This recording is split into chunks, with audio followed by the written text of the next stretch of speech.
Welcome to IACA online classes. In this section, we are going to discuss about Grand Test Paper 10, Physics and Chemistry bits explanation. So first bit number 64. Consider the following statements. Okay. So ఇక్కడ ఇచ్చిన వాటిలో diamond next graphite గురించి ఇచ్చారు. Diamond next graphite. Okay. So first of all ఈ రెండిట్లో కూడా ఏముంటాయంటే carbon అనేటువంటిదే ఉంటుంది. ఈ రెండిట్లో ఉండేటువంటిది కార్బన్.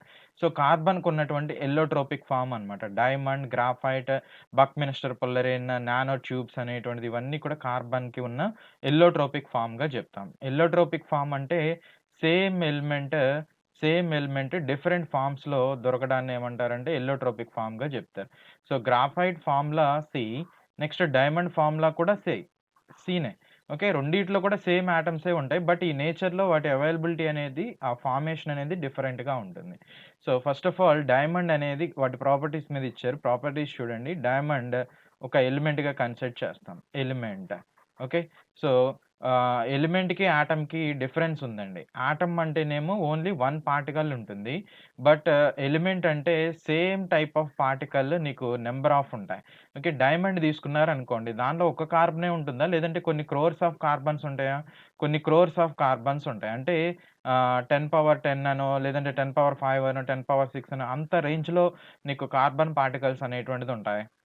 అంతకంటే ఎక్కువగా ఉంటాయి. బట్ అన్ని కార్బన్స్‌ని అంటే ఒక 100 బిలియన్స్ అనో, మిలియన్స్ అనో అలాంటి కార్బన్స్‌ని అంత నంబర్‌ని నువ్వు సింపుల్‌గా ఎలా ఇండికేట్ చేస్తున్నావు? సి అని ఇండికేట్ చేస్తున్నావు. ఓకే. సో అలాంటి వాటిని ఏమంటారంటే ఎలిమెంట్స్ అంటారు. ఓకే. డైమండ్ అనేది ఎలిమెంట్, గ్రాఫైట్ అనేది కూడా ఒక ఎలిమెంట్‌గా తీసుకుంటాం. నెక్స్ట్ ఈ డైమండ్‌లో కాన్ఫిగరేషన్ అనేది హైబ్రిడేషన్ అనేటువంటిది sp3గా ఉంటుంది. డైమండ్‌లో హైబ్రిడేషన్ sp3. బట్ గ్రాఫైట్‌లో వచ్చేసరికి sp2 అనేటువంటి హైబ్రిడేషన్ ఉంటుంది. సో కార్బన్ అటామిక్ నంబర్ 6 అండి. అంటే 1s2, 2s2, 2p2గా తీసుకుంటాం. ఓకే. సో దీన్ని ఏమంటారంటే 2తో స్టార్ట్ అయినటువంటి ఈ ఆర్బిటాల్‌ని వాలెన్సీ షెల్ అంటారు. అంటే లాస్ట్ ఆర్బిటాల్ అన్నమాట. దీన్నే వాలెన్సీ షెల్ అంటారు. సో ఈ వాలెన్సీ షెల్‌లో మీరు అబ్జర్వ్ చేస్తే ఆహ్, ఇక్కడ 2 ఎలక్ట్రాన్స్ 2sలో 2 ఎలక్ట్రాన్స్ ఉంటున్నాయి. నెక్స్ట్ 2pలో వచ్చేసరికి ఎన్ని ఎలక్ట్రాన్స్ ఉంటాయి? 2pలో కూడా 2 ఎలక్ట్రాన్స్ ఉన్నాయి. ఓకే. బట్ కార్బన్ అనేది 4 బాండ్స్ ఫార్మ్ చేస్తుంది కాబట్టి ఇక్కడి నుంచి ఎలక్ట్రాన్ అనేది జంప్ అయ్యి సో ఈ ఆర్బిటాల్‌లోకి వచ్చేస్తుంది. అంటే ఫైనల్‌గా దాని కాన్ఫిగరేషన్ ఇలా మారిపోతుంది. ఓకే. రైట్. సో ఫైనల్‌గా ఇలా రాస్తాం. 2s1, 2p3 అనేటువంటిదిగా రాస్తాం. 2s1 1 ఎలక్ట్రానే కదా ఇప్పుడుంది. ఇంతకు ముందైతే 2 ఉన్నాయి. సో ఇక్కడేమో ఇంతకుముందు 2p2 ఉంటే ఇప్పుడెన్నొచ్చినాయి? 2p3 అనేటువంటిదిగా చెప్తాం.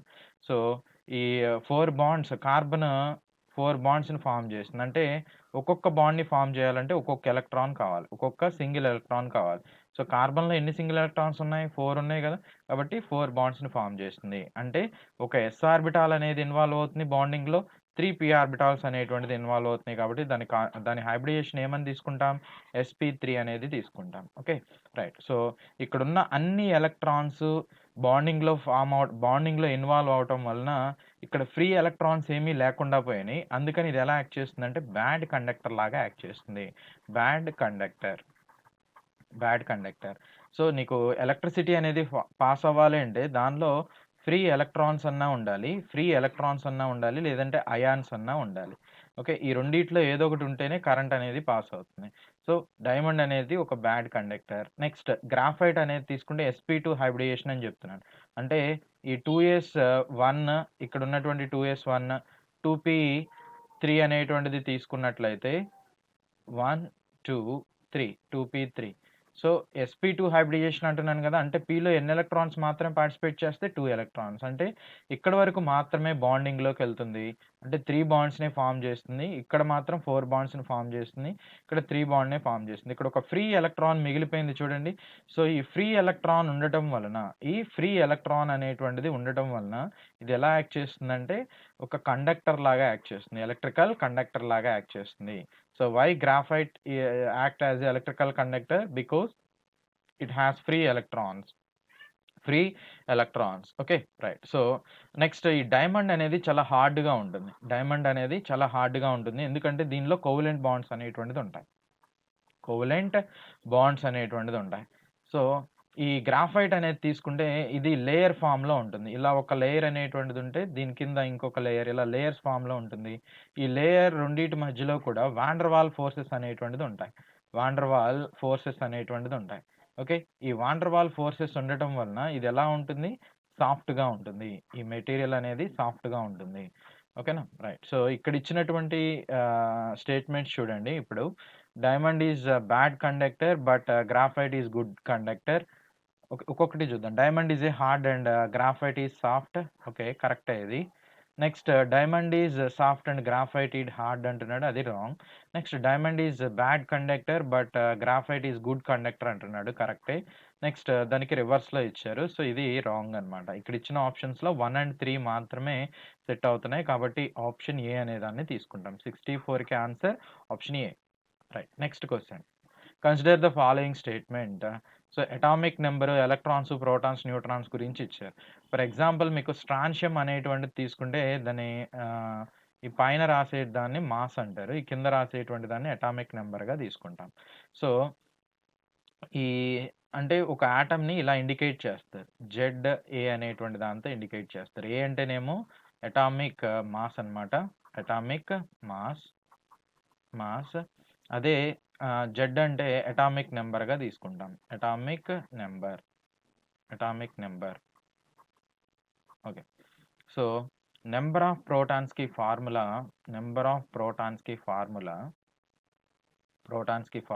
జెడ్ అండి. అదే నంబర్ ఆఫ్ న్యూట్రాన్స్‌కి నంబర్ ఆఫ్ న్యూట్రాన్స్‌కి ఫార్ములా ఏ మైనస్ జెడ్ అనేటువంటి దాన్ని తీసుకుంటాం. నెక్స్ట్ నంబర్ ఆఫ్ ఎలక్ట్రాన్స్‌కి ఫార్ములా అది కూడా జెడ్డే. ఒకవేళ దాని మీద పాజిటివ్ గాని ఇలాంటి చార్జ్ ఉందనుకోండి. ఇక్కడ +2 అనేటువంటిది పెట్టారు. ఇలా పెట్టినప్పుడు ఏం చేయాలంటే ప్లస్ ఉంటే నువ్వు మైనస్ సంథింగ్‌గా తీసుకుంటావు. ప్లస్ ఉంటే మైనస్ సంథింగ్. ఓకే. అదే మైనస్ ఉందనుకోండి. ఇక్కడ వాల్యూ అనేటువంటిది మైనస్ ఉందనుకోండి. అప్పుడు జెడ్ ప్లస్ ఆ వాల్యూ ఎంతైతే ఉంటే అంత. సపోజ్ 2 ఉంటే 2 ఇలా రాస్తావు. ఓకే.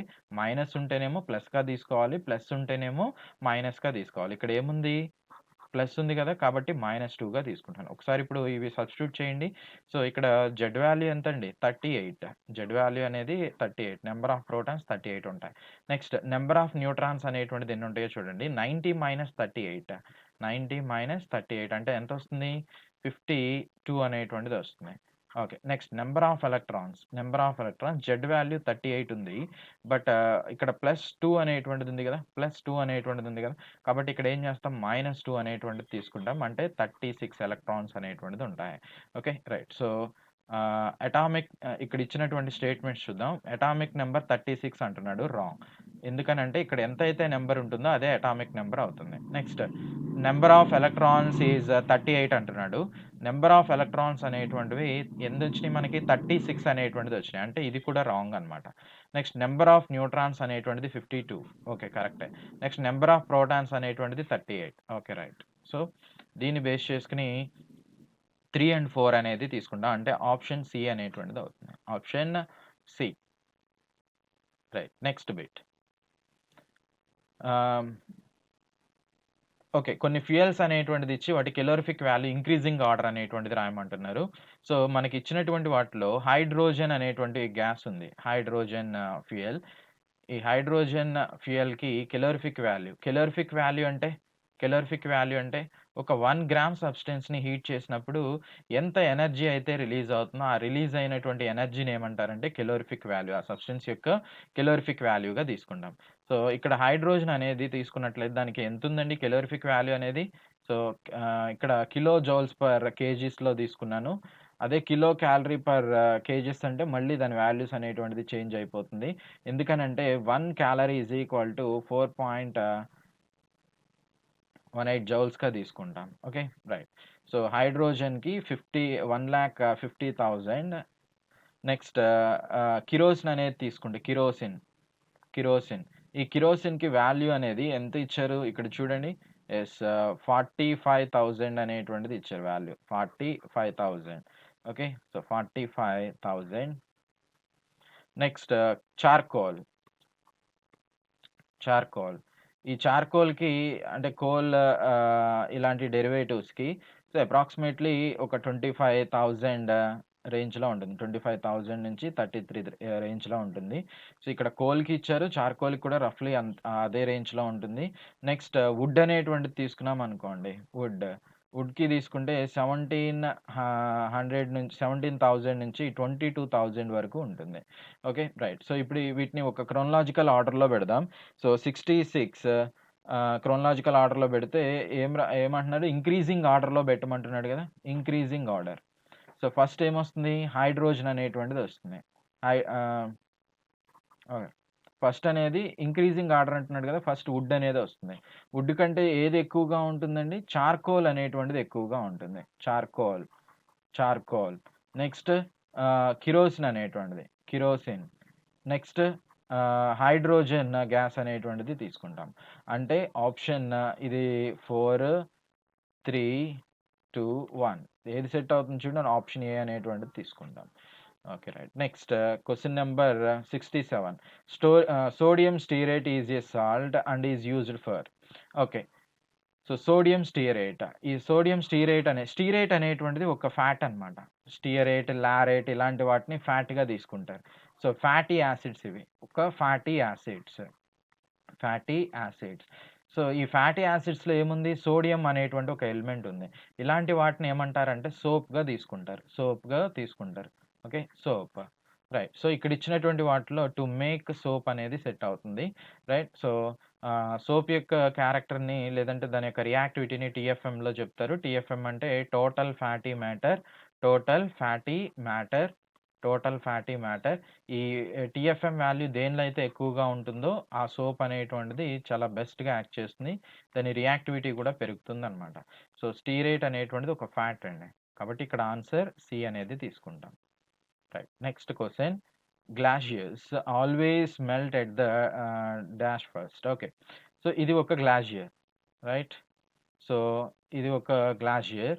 ఈ గ్లాషియర్ చూడండి పైనే కాదు. ఇది ఇంకొంచెం వాటర్‌లో కూడా ఉంది. సో, ఫస్ట్ నీకెక్కడ మెల్ట్ అవుతుందంటే ఈ బాటమ్‌లో మెల్ట్ అవుతుంది. ఈ కింద మెల్ట్ అవుతుంది.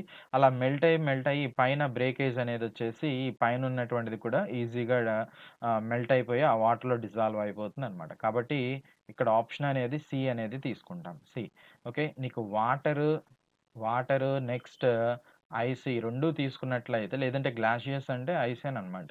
సో, ఈ రెండిట్లో దేనికి డెన్సిటీ ఎక్కువగా ఉంటుంది? వాటర్‌కి డెన్సిటీ ఎక్కువుంటుంది.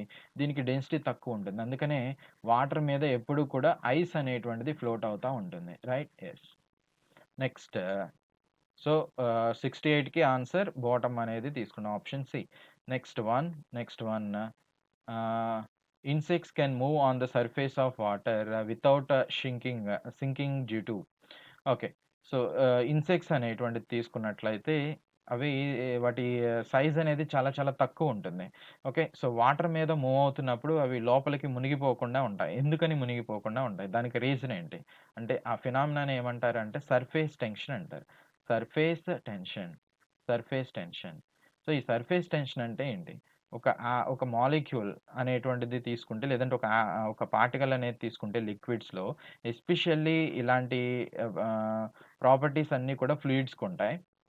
ఓకే. సో, నేనొక లిక్విడ్ అనేది తీసుకున్నాను. ఆ లిక్విడ్‌లో ఒక పార్టికల్ తీసుకున్నాను. ఈ పార్టికల్ చుట్టూ 10⁻⁸ మీటర్స్ డిస్టెన్స్‌లో ఉన్నటువంటి పార్టికల్స్ అన్నీ కూడా ఏమవుతాయి? సో, ఈ సెంట్రల్ పార్టికల్ వైపు అట్రాక్ట్ అవుతాయి. ఇలా అట్రాక్ట్ అవ్వటం వల్ల దీని సైజ్ ఏమైపోతుందంటే ఆటోమేటిక్‌గా రెడ్యూస్ అయిపోతుంది. అంటే ఆ పార్టికల్ అనేది చాలా బాగా చాలా గట్టిగా ఉంటుందనమాట. ఓకే. సో, ఇవి ఎంత గట్టిగా ఉంటే, ఎంత స్టిఫ్‌గా ఉంటాయి ఈ పార్టికల్స్ అనేటువంటిది. సో, దీని మీద వెళ్ళేటువంటి ఇన్సెక్ట్స్ లోపలికి మునిగిపోకోకుండా ఉంటాయి. ఓకే. దీని మీద వెళ్ళేటువంటి ఇన్సెక్ట్స్ లోపలికి అవి ఇలా కాలు వేసినప్పుడు లోపలికి ఆ కాలు వెళ్ళకుండా, మునిగిపోకుండా ఉంటాయి. సో, ఇక్కడ జనరల్‌గా ఎలాంటి ఫోర్స్ యాక్ట్ చేస్తుందంటే, ఈ సర్ఫేస్ టెన్షన్‌లోనే లిక్విడ్స్‌లో ఫోర్సెస్ అనేటువంటిది తీసుకుంటే వాటిలో 2 టైప్ ఉంటాయి. ఆహ్, కాంటా ఒకటి కొహెసివ్ ఫోర్సెస్ అంటారు. Cohesive forces. రెండోది వచ్చేసరికి ఎడెసివ్ ఫోర్సెస్ అంటారు. ఎడెసివ్ forces. Okay. So, cohesive forces అంటే సేమ్ పార్టికల్స్ మధ్య ఉండేటువంటి వాటిని, సేమ్ పార్టికల్ మధ్య ఉండే అట్రాక్షన్‌ని కోహెసివ్ ఫోర్స్ అంటారు. ఎడెసివ్ ఫోర్సెస్ అంటే డిఫరెంట్ పార్టికల్స్ మధ్య ఉండే అట్రాక్షన్‌ని ఎడెసివ్ ఫోర్స్ అంటారు. సపోజ్ వాటర్ అనేది ఉంది. నెక్స్ట్ కిరోసిన్ అనేటువంటిది ఉంది. ఓకే. సో, ఇలాంటి ఇన్సెక్ట్స్, మస్కిటోస్ ఇలాంటివి చనిపోవాలి అంటే ఆ డ్రైనేజ్ వాటర్ మీద ఏం చేస్తారు? ఆ వాటర్ మీద ఆయిల్ అనేటువంటి దాన్ని స్ప్రే చేస్తారు. ఆయిల్ ఇలాంటి వాటిని స్ప్రే చేస్తారు. ఓకే. సో, ఆయిల్ అనేటువంటిది ఒక టైప్ ఆఫ్ పార్టికల్. వాటర్ అనేటువంటిది ఆ డ్రైనేజ్ వాటర్ అనేది ఒక టైప్ ఆఫ్ పార్టికల్. ఇప్పుడు ఈ రెండిటి మధ్య అట్రాక్షన్ ఎలా ఉంటుంది? చాలా తక్కువుంటుంది. సో, అట్రాక్షన్ తక్కువగా ఉండటం వల్ల ఈ పార్టికల్ ఏమవుతుందంటే స్టిఫ్‌గా ఉండకుండా ఇలా పల్చగా సాగిపోయినట్టుగా అవుతుంది. అంటే సర్ఫేస్ టెన్షన్ అనేటువంటి క్యారెక్టర్ రెడ్యూస్ అయిపోతుంది. ఓకే. సర్ఫేస్ టెన్షన్ ఎక్కువగా ఉందంటే అర్థం ఆ పార్టికల్ అనేది స్ట్రాంగ్‌గా ఉందని, ఓకే. స్టిఫ్‌గా ఉందని. అదే సర్ఫేస్ టెన్షన్ అనేది తక్కువగా ఉందంటే ఇలా పల్చగా సాగదీసినట్టుగా, ఎలాబరేట్ అయిపోయినట్టుగా అర్థం. సో, ఇలాంటి వాటిలో ఈ ఇన్సెక్ట్స్ అనేది ఈజీగా లోపలికి సింక్ అయిపోయి చచ్చిపోతాయి. ఓకే. సో, అదే కోహెసివ్ ఫోర్సెస్ ఎక్కువగా ఉంటే, కోహెసివ్ ఫోర్సెస్ గనక ఇంక్రీజ్ అయితే సర్ఫేస్ టెన్షన్ అనేటువంటిది కూడా ఇంక్రీజ్ అవుతుంది. ఇన్సెక్ట్స్ అనేటువంటిది వాటి మీద ఈజీగా మూవ్ కాగలుగుతాయన్నమాట. ఈజీగా మూవ్ కాగలుగుతాయి. సో, ఇక్కడ ఆప్షన్ సి అనేటువంటి దాన్ని తీసుకుంటాం. ఆప్షన్ సి 69కి ఆప్షన్ సి అన్నమాట. Right. Next. If a sound travel from air to water, the quantity that remain unchanged. So, air అనేటువంటిది తీసుకుంటున్నాం. నెక్స్ట్ వాటర్ అనేటువంటిది తీసుకుంటున్నాం. ఓకే. సో, ఇది గ్యాస్. నెక్స్ట్ ఇది లిక్విడ్. లిక్విడ్. ఓకే. సో, గ్యాస్‌లో నుంచి sound wave అనేటువంటిది లిక్విడ్‌లోకి enter అయినప్పుడు ఎటువంటి చేంజెస్ రావు. ఏ ఏ ఈ ఇచ్చినటువంటి ప్రాపర్టీస్‌లో ఏ ప్రాపర్టీ అనేది చేంజ్ కాదంటున్నాడు. ఫస్ట్ వెలాసిటీ ఇచ్చారు. Okay. So, velocity of gas, velocity of gas, next velocity of liquid, velocity of liquid.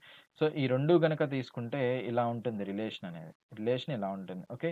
So, అంటే లిక్విడ్స్‌లోనే నీకు వెలాసిటీ ఎక్కువగా ఉంటుంది గ్యాస్‌తో కంపేర్ చేస్తే. ఎన్ని రెట్లు ఎక్కువ ఉంటుంది? 4 టైమ్స్ ఎక్కువగా ఉంటుంది.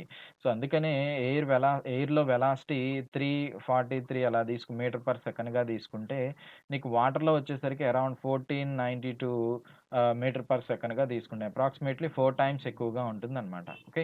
అంటే వెలాసిటీ అనేటువంటిది చేంజ్ అవుతుంది. Next frequency. ఫ్రీక్వెన్సీ అంటే ఒక సెకన్‌లో ఎన్ని వేవ్స్ అయితే పాస్ అవుతాయో ఆ వేవ్స్‌ని ఏమంటారు? ఫ్రీక్వెన్సీగా చెప్తారు. The number of waves passing in 1 second is considered as ఫ్రీక్వెన్సీగా చెప్తాం. నీకు ఎయిర్‌లోను, వాటర్‌లోను ఫ్రీక్వెన్సీ అనేటువంటిది చేంజ్ కాదు. ఫ్రీక్వెన్సీ అనేది చేంజ్ కాదనమాట. అంటే ఇక్కడ మనకిచ్చినటువంటి వాటిల్లో ఫ్రీక్వెన్సీ అనే దాన్ని తీసుకుంటాం. Next wavelength. Wavelength అంటే ఈ 2 వేవ్స్‌కి మధ్య ఉండేటువంటి డిస్టెన్స్‌ని ఏమంటారంటే వేవ్ లెంత్‌గా చెప్తారు. అంటే 2 క్రస్ట్‌కి మధ్య ఉండేటువంటి డిస్టెన్స్ అనమాట. ఓకే. 2 వేవ్స్ కాదు. 2 క్రస్ట్ లేదంటే 2 ట్రఫ్‌కి మధ్య ఉండేటువంటి డిస్టెన్స్‌ని వేవ్ లెంత్‌గా చెప్తారు.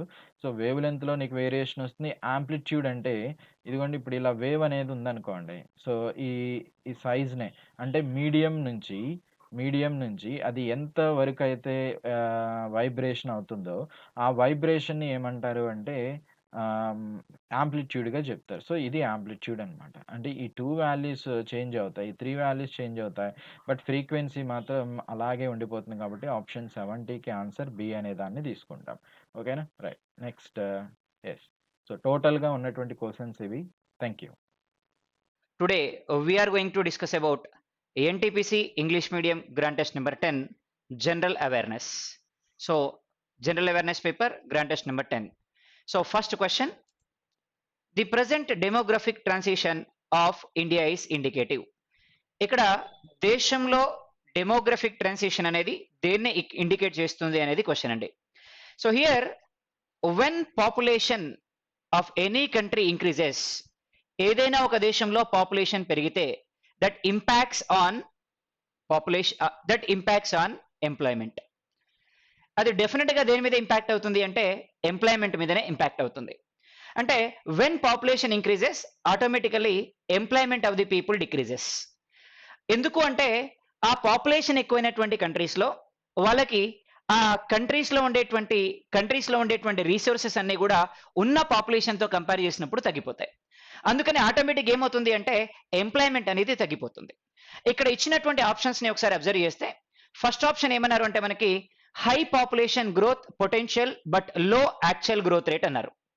ఇక్కడ high potential growth rate, high population growth rate when population increases, so లో యాక్చువల్ గ్రోత్ రేట్ అన్నారు.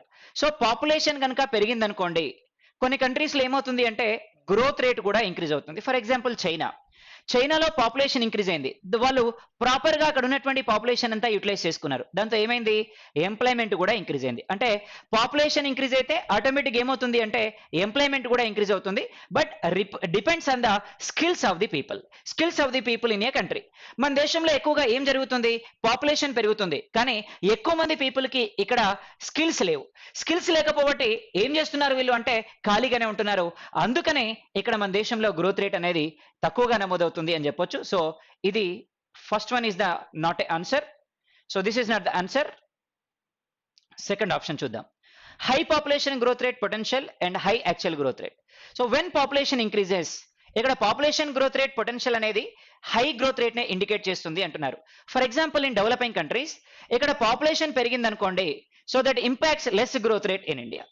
ఎందుకని లెస్ గ్రోత్ రేట్ రికార్డ్ అవుతుంది, ఇక్కడ ఇంక్రీజ్ అవుతున్నటువంటి పాపులేషన్ కి ఇక్కడ ఫుడ్ గ్రెయిన్స్ ప్రొవైడ్ చేయలేకపోతున్నాం, ఇంక్రీజ్ అవుతున్నటువంటి పాపులేషన్ కి మనం ఎంప్లాయ్మెంట్ ని ప్రొవైడ్ చేయలేకపోతున్నాం, ఇంక్రీజ్ అవుతున్నటువంటి పాపులేషన్ ఇక్కడ ప్రాపర్ గా మనం యూటిలైజ్ చేసుకోలేకపోతున్నాం. అందుకని ఏమవుతుంది ఆటోమేటిక్ గా అంటే ఇక్కడ ఎంప్లాయ్మెంట్ గ్రోత్ రేట్ అనేది డిక్రీజ్ అవుతుంది. సో ఆన్సర్ ఇది కూడా కాదండి. Next question, partial industrialization economy అన్నారు. ఇక్కడ పార్షియల్ ఇండస్ట్రియలైజేషన్ ఎకానమీ అంటే ఇక్కడ పార్షియల్ గా ఒక దేశంలో ఇండస్ట్రియలైజేషన్ అనేది జరుగుతుంది. అంటే ఇక్కడికి వచ్చేటువంటి ఇన్ఫ్లో అనేది ఏమవుతుంది అంటే ఆటోమేటిక్ గా తగ్గిపోతుంది. ఇక్కడ ఉండేటువంటి సెకండ్ గ్రేడ్ క్వాలిటీ ప్రొడక్ట్స్ అన్ని కూడా ఇంక్రీజ్ అయిపోతాయి, దాంతో ఏమవుతుంది ఎకానమీ అనేది తగ్గిపోతుంది. ఇది కూడా ఆన్సర్ కాదు. అలాగే టిపికల్ ఇంక్రీజ్ అర్బనైజేషన్ అన్నాడు. ఎస్ ఆబ్వియస్లీ అర్బనైజేషన్ అనేది విపరీతంగా పెరిగిపోతుందండి. ఎందుకు పెరిగిపోతుంది అంటే ఈ రోజు ఎక్కువ మంది ఇండియాలో ఎక్కడున్నారు, రూరల్ ఏరియాస్ లో ఉన్నారు. రూరల్ ఏరియాస్ లో ఉన్నటువంటి పీపుల్ లో మాక్సిమం నెంబర్ ఆఫ్ పీపుల్ దేని మీద బేస్ అయి ఉన్నారు, అగ్రికల్చర్ సెక్టార్ మీద బేస్ అయి ఉన్నారు. Today 60% of the people in India directly or indirectly based on agriculture sector only. So ఈ 60% ఆఫ్ ది పీపుల్ ఎవరైతే అగ్రికల్చర్ సెక్టార్ మీద బేస్ అయి ఉన్నారో, ఈ అగ్రికల్చర్ సెక్టార్ మీద బేస్ అయి ఉన్న వాళ్ళందరూ కూడా సీజనల్ అన్ఎంప్లాయ్మెంట్ లో ఉన్నారండి. అంటే 6 నెలలు పని ఉంటే ఇంకో 6 నెలలు ఖాళీగా ఉంటారు. మిగతా 6 నెలలు వీళ్ళు ఏం చేయాలి అంటే ఖాళీగానే ఉంటారు. అందుకనే ఈ దేశంలో ఎక్కువగా అన్ఎంప్లాయ్మెంట్ రూరల్ ఏరియాస్ లో ఉంటుంది. మరి వీళ్ళతో పాటు వీళ్ళ మీద బేస్ అయినటువంటి రూరల్ ఆర్టిషియన్స్ కూడా ఈ రోజు దేశంలో ఎక్కువగా అన్ఎంప్లాయ్మెంట్ కి ఎఫెక్ట్ అవుతున్నారు. దీంతో ఇక్కడ ఉన్నటువంటి పీపుల్ ఏమవుతున్నారు అంటే అర్బన్ రీజియన్స్ కి మైగ్రేట్ అయిపోతున్నారు. కాబట్టి అర్బన్ పాపులేషన్ విపరీతంగా ఇండియాలో పెరిగిపోతుంది. ఒకప్పుడు ఇండియాలో ఏ పాపులేషన్ ఎక్కువ అంటే రూరల్ పాపులేషన్ ఎక్కువ, రూరల్లో అన్ఎంప్లాయ్మెంట్ ఎక్కువ. రూరల్లో ఉన్నటువంటి అన్ఎంప్లాయ్మెంట్ ఈ రోజు క్రమంగా ఎక్కడ అన్ఎంప్లాయ్మెంట్ గా పెరిగిపోతుంది అంటే అర్బన్ లో అన్ఎంప్లాయ్మెంట్ గా పెరిగిపోతుంది. ఎందుకంటే రూరల్ రీజియన్స్ నుంచి వీళ్ళంతా కూడా ఎక్కడికి మైగ్రేట్ అవుతున్నారు, అర్బన్ రీజియన్స్ కి మైగ్రేట్ అవుతున్నారు. అర్బన్ రీజియన్స్ లో పాపులేషన్ ని పెంచుతున్నారు. సో ఆన్సర్ ఈస్ డి అని చెప్పొచ్చు మనం. Right. Next question, Kanchipuram which is located in the state of, obviously మనకి కంచీపురం గురించి బాగా తెలుసు. కంచీపురం ఎక్కడుంది అంటే మనకి తమిళనాడు రాష్ట్రంలో ఉందండి. మరి కంచీపురం అనేది తమిళనాడులో ఉంది. ఒకసారి మనం కేరళ రాష్ట్రం గురించి చూద్దాం. Kerala, capital of Kerala Thiruvananthapuram, high court bench is in Ernakulam. మరి Kerala first state in India which recorded 100% literacy rate in Palakkad district. దేశంలోనే పాలక్కడ్ అనేటువంటి జిల్లాలో 100% లిటరసీని నమోదు చేసుకున్నటువంటి రాష్ట్రం ఏది అంటే మనకి కేరళ రాష్ట్రం అండి. అలాగే కేరళ రాష్ట్రంలో సెక్స్ రేషియో కూడా చాలా ఎక్కువ. So sex ratio in Kerala state, out of 1000 males 1084 females are there. 1000 males ఉంటే 1084 ఫీమేల్స్ ఉన్నారు మనకి కేరళ రాష్ట్రంలో. సెక్స్ రేషియో కూడా చాలా ఎక్కువ కేరళ రాష్ట్రంలో. లిటరసీ రేట్ కూడా చాలా ఎక్కువ మనకి కేరళ రాష్ట్రంలో. హైయెస్ట్ లిటరసీ ఉన్నటువంటి స్టేట్ ఏది అంటే మనకి కేరళ స్టేట్ అండి. మరి Kerala which is known as spice garden of India. So ఈ రోజు దేశంలోనే హైయెస్ట్ స్పైసెస్ ని ప్రొడ్యూస్ చేస్తున్నటువంటి స్టేట్ మనకి కేరళ. అందుకే స్పైస్ గార్డెన్ ఆఫ్ ఇండియాగా పిలుస్తున్నాం మనం కేరళ రాష్ట్రాన్ని. అలాగే కోకోనట్ ప్రొడక్షన్ లో ఫస్ట్ ప్లేస్ లో ఉన్నటువంటి స్టేట్, అలాగే రబ్బర్ ప్రొడక్షన్ లో ఫస్ట్ ప్లేస్ లో ఉన్నటువంటి స్టేట్ మనకి కేరళ స్టేట్. అలాగే దేశంలో first COVID-19 case recorded in Kerala state. First swine flu also recorded in Kerala state. So ఇది మన కేరళ స్టేట్ అండి. సో ఆన్సర్ కేరళ కాదు. నెక్స్ట్ వన్ ఆంధ్రప్రదేశ్ అన్నాం. So Andhra Pradesh become the first linguistic state of India. దేశంలోనే ఏర్పడ్డటువంటి మొట్టమొదటి భాషా ప్రయుక్త రాష్ట్రం మనకి ఆంధ్రప్రదేశ్ రాష్ట్రం. మరి ఆంధ్రప్రదేశ్ 1956 నవంబర్ 1న ఫామ్ అయిందండి as a first linguistic state in India. So మరి ఈ లింగ్విస్టిక్ స్టేట్ అనేటువంటి ఈ స్టేట్ 1956 లో తెలంగాణ అండ్ కోస్టల్ ఆంధ్ర రాయలసీమ ఈ మూడు ప్రాంతాలు కలిపి ఆంధ్రప్రదేశ్ గా ఫామ్ అయ్యాయి. Again in 2014 June 2 again Andhra Pradesh and Telangana which are bifurcated. అందుకే జూన్ 2 మనకి తెలంగాణ స్టేట్ ఫామ్ అయింది as a 29th state. So ఇది మనకి ఆంధ్రప్రదేశ్ స్టేట్. మరి సపరేట్ అయిపోయిన తర్వాత ఈరోజు Andhra Pradesh is in first place in ease of doing business. ఈ రోజు దేశంలోనే ఈజ్ ఆఫ్ డూయింగ్ బిజినెస్ లో ఫస్ట్ ప్లేస్ లో ఉన్నటువంటి రాష్ట్రం ఏది అంటే మనకి ఆంధ్రప్రదేశ్ రాష్ట్రం. మరి ఏంటి ఈజ్ ఆఫ్ డూయింగ్ బిజినెస్ అంటే, ఎవరైనా ఎంటర్ప్రినర్స్ బిజినెస్ కోసం అప్లై చేసుకుంటే, అంటే బిజినెస్ ఎస్టాబ్లిష్మెంట్ కోసం అప్లై చేసుకుంటే పర్మిషన్ ఇచ్చేటువంటి పీరియడ్ ని మనం ఏమంటున్నామంటే ఇక్కడ మనం ఈజ్ ఆఫ్ డూయింగ్ బిజినెస్ అంటున్నాం. వరల్డ్ లో Denmark is in first place in ease of doing business. In India Andhra Pradesh is in first place in ease of doing business. Next state Karnataka. Capital of Karnataka Bengaluru అండి. So Bengaluru is the capital of Karnataka. Founder of Bengaluru city mister Kempegowda. So Kempegowda who is the founder of Bengaluru city. Then మరి Bengaluru which is in first place in IT exports in India. దేశంలోనే IT exports లో ఈరోజు first place లో ఉన్నటువంటి రాష్ట్రం ఏది అంటే మనకి కర్ణాటక రాష్ట్రంలో ఉన్నటువంటి బెంగళూరు అండి. మరి in 2019 Bengaluru state which is introduced heli taxes. దేశంలోనే మొదటిసారిగా హెలీ ట్యాక్సెస్ అనేటువంటి కాన్సెప్ట్ ని ఇంట్రడ్యూస్ చేసినటువంటి రాష్ట్రం మనకి కర్ణాటక రాష్ట్రం. మరి ఇవాళ కర్ణాటక రాష్ట్రంలో హెలీ ట్యాక్సెస్ ఉన్నాయి. ఐటీ ఎక్స్పోర్ట్స్ లో ఫస్ట్ ప్లేస్ లో ఉంది. అలాగే మొత్తం మీద సౌత్ ఇండియాలోనే హైయెస్ట్ స్టేట్ ఏది అంటే మనకి కర్ణాటక స్టేట్ అండి. అందుకనే రూఫ్ ఆఫ్ సౌత్ ఇండియా అని పిలుస్తారు మనకి కర్ణాటక రాష్ట్రాన్ని. So answer is Kanchipuram which is located in Tamil Nadu. Next question, the latitude that pass through Sikkim also pass through అన్నారు. అంటే సిక్కిం నుంచి పాస్ అవుతున్నటువంటి లాటిట్యూడ్స్ అనేవి ఏ రాష్ట్రం నుంచి పాస్ అవుతున్నాయి అనేది క్వశ్చన్. సిక్కిం నుంచి పాస్ అవుతున్నటువంటి లాటిట్యూడ్స్ అనేవి ఏ రాష్ట్రం నుంచి పాస్ అవుతున్నాయి అంటున్నాడు క్వశ్చన్ అండి మనకి. This is what question. Latitude అంటే ఏంటి? Horizontal line which connects east and western direction. మరి సిక్కిం నుంచి పాస్ అవుతున్నటువంటి లాటిట్యూడ్ ఏది? 27 degrees లాటిట్యూడ్ అండి. మరి 27 degrees లాటిట్యూడ్ అనేది ఎక్కడి నుంచి పాస్ అవుతుంది అంటే మనకి సిక్కింలోని గ్యాంగ్ టక్ నుంచి పాస్ అవుతుంది. క్యాపిటల్ ఆఫ్ సిక్కిం గ్యాంగ్ టక్ నుంచి పాస్ అవుతుంది ఈ 24 degrees లాటిట్యూడ్ అనేది. మరి ఇదే 27 degrees లాటిట్యూడ్ అనేది ఇంకా ఎక్కడి నుంచి పాస్ అవుతుంది అంటే రాజస్థాన్ స్టేట్ లోని అల్వార్ అనేటువంటి ప్రాంతం నుంచి పాస్ అవుతుంది. రాజస్థాన్ లోని అల్వార్ అనేటువంటి ప్రాంతం నుంచి పాస్ అవుతుంది మనకి ఇది. కాబట్టి ఆన్సర్ ఏమవుతుందంటే రాజస్థాన్. మరి పంజాబ్ స్టేట్ గురించి చూస్తే Punjab and Haryana which are separated in 1966. 1966 లో పంజాబ్ అండ్ హర్యానా ఈ రెండు రాష్ట్రాలు కూడా విడిపోయినాయి 1966 ఎగ్జాక్ట్లీ నవంబర్ 1న. మరి ఇది మనకి పంజాబ్ స్టేట్ అండి. మరి పంజాబ్ దగ్గర ఉండేటువంటి ఇండియా యొక్క బౌండరీ లైన్ ఏంటి అంటే మనకి ఐబిఎల్ అంటున్నాం, ఇంటర్నేషనల్ బౌండరీ లైన్ అన్నాం. So international boundary line which is located between Sawai to Madhopur. Sawai నుంచి మాధోపూర్ అనేటువంటి ప్లేస్ వరకు స్ప్రెడ్ అయి ఉంది మనకి ఇక్కడ ఉన్నటువంటి బౌండరీ లైన్ అనేది. పోతే నెక్స్ట్ స్టేట్ అన్నాం Himachal Pradesh. Capital of Himachal Pradesh Shimla and one more capital is there, that is Dharamshala. So Shimla and Dharamshala, these two are the capitals of Himachal Pradesh. Only state in India which has two capitals, that is Dharmashala, that is Himachal Pradesh. దేశంలోనే రెండు రాజధానులు కలిగినటువంటి రాష్ట్రం ఏది అంటే మనకి హిమాచల్ ప్రదేశ్ రాష్ట్రం. గతంలో జమ్మూ కాశ్మీర్ ఉండే, ఈ జమ్మూ కాశ్మీర్ ని 2019 అక్టోబర్ 31న ఈ జమ్మూ కాశ్మీర్ రాష్ట్రాన్ని రెండు యూనియన్ టెరిటరీస్ గా కన్వర్ట్ చేశారు. when it is converted into two union territories, so this is become ఏది మన జమ్మూ కాశ్మీర్ రాష్ట్రం ఎప్పుడైతే యూనియన్ టెరిటరీస్ గా మారిందో దేశంలోనే రెండు క్యాపిటల్స్ ఉన్నటువంటి స్టేట్ గా మారిన స్టేట్ ఏది అంటే మనకి Himachal Pradesh state. So Himachal Pradesh become first state in India which has two Capitals. దేశంలోనే రెండు రాజధానులు కలిగినటువంటి రాష్ట్రం ఏది అంటే హిమాచల్ ప్రదేశ్. ఇవాళ మనకి ధర్మశాల అదేవిధంగా షిమ్లా రెండు క్యాపిటల్స్ అండి. మరి షిమ్లా, ఈ రోజు మనం షిమ్లాని ఏమంటున్నామంటే సోలార్ స్టేట్ ఆఫ్ ఇండియా అని పిలుస్తున్నాం. హిమాచల్ ప్రదేశ్ ని షిమ్లాని సోలార్ సిటీ ఆఫ్ ఇండియా అని పిలుస్తున్నాం. సోలార్ సిటీ ఆఫ్ ఇండియా అంటేనేమో Shimla, solar state of India అంటేనేమో హిమాచల్ ప్రదేశ్ రాష్ట్రం. దేశంలోనే north most state of India ఈరోజు హిమాచల్ ప్రదేశ్ స్టేట్.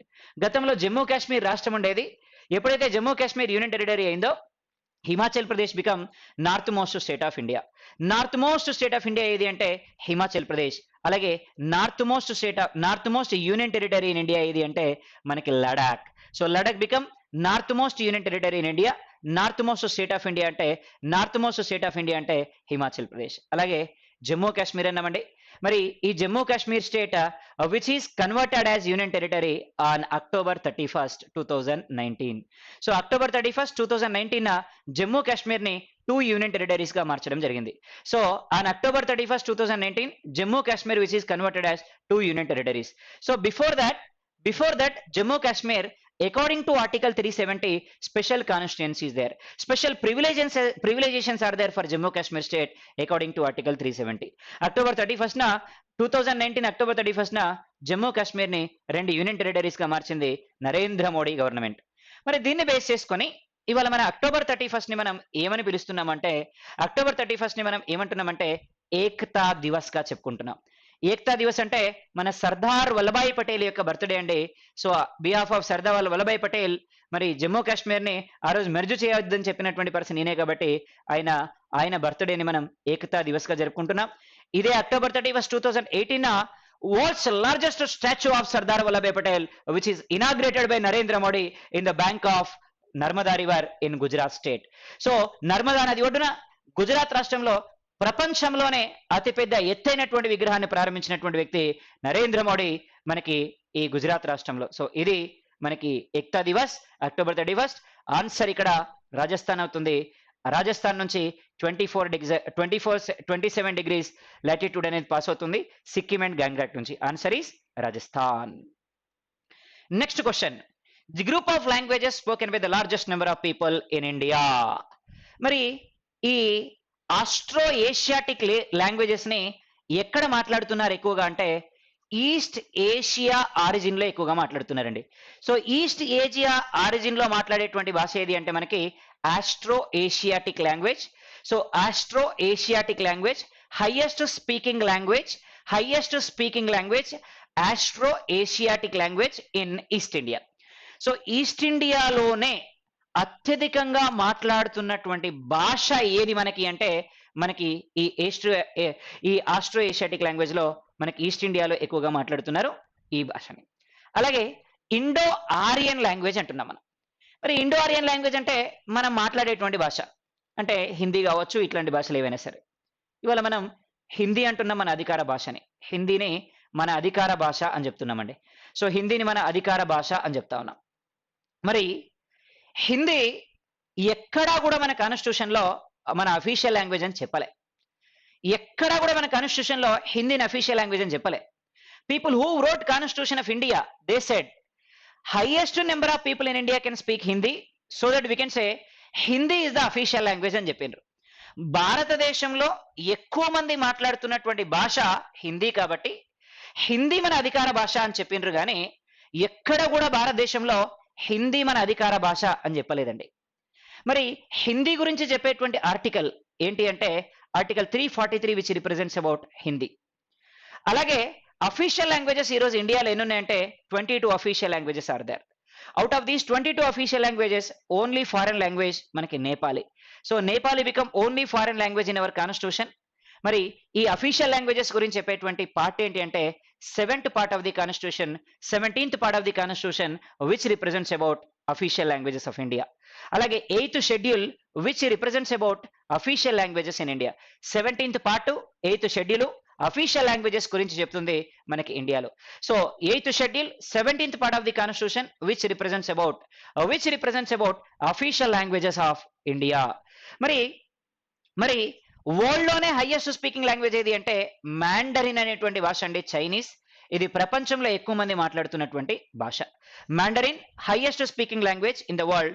ఇండియాలో అయితే హిందీ ఎక్కువ మాట్లాడుతున్నారు. హిందీ తర్వాత హైయెస్ట్ మాట్లాడేటువంటి భాష ఏది అంటే బెంగాలీ మాట్లాడుతున్నారు.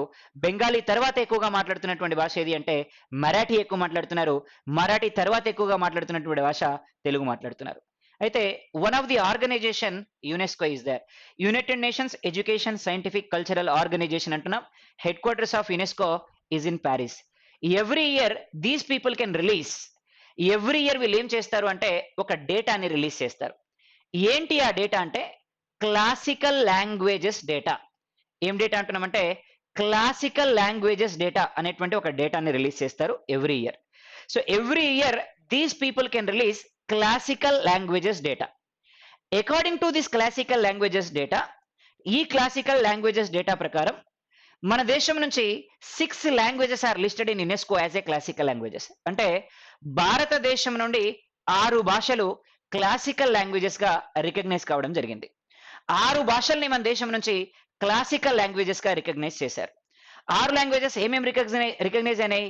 First language Tamil language. Second language Sanskrit language. Third language మనకి Telugu language. Fourth language that is Kannada language. So fifth language that is Oriya language. So sixth language that is Malayalam language. Our goodness, all these languages are South Indian languages. 6 South Indian languages which are listed in classical languages report. Very, very, very important. So this is the answer, Indo-Aryan. But the Dravidian languages అంటున్నాం, ఏవైతే మన తమిళనాడులో కానీ northern శ్రీలంకలో కానీ మాట్లాడేటువంటి languages ఉన్నాయో వాటిని ద్రవిడియన్ లాంగ్వేజెస్ అంటారు. So answer is Indo-Aryan languages is the answer. Next question. Among the following are the eligible to benefit from Mahatma Gandhi national rural employment guarantee act.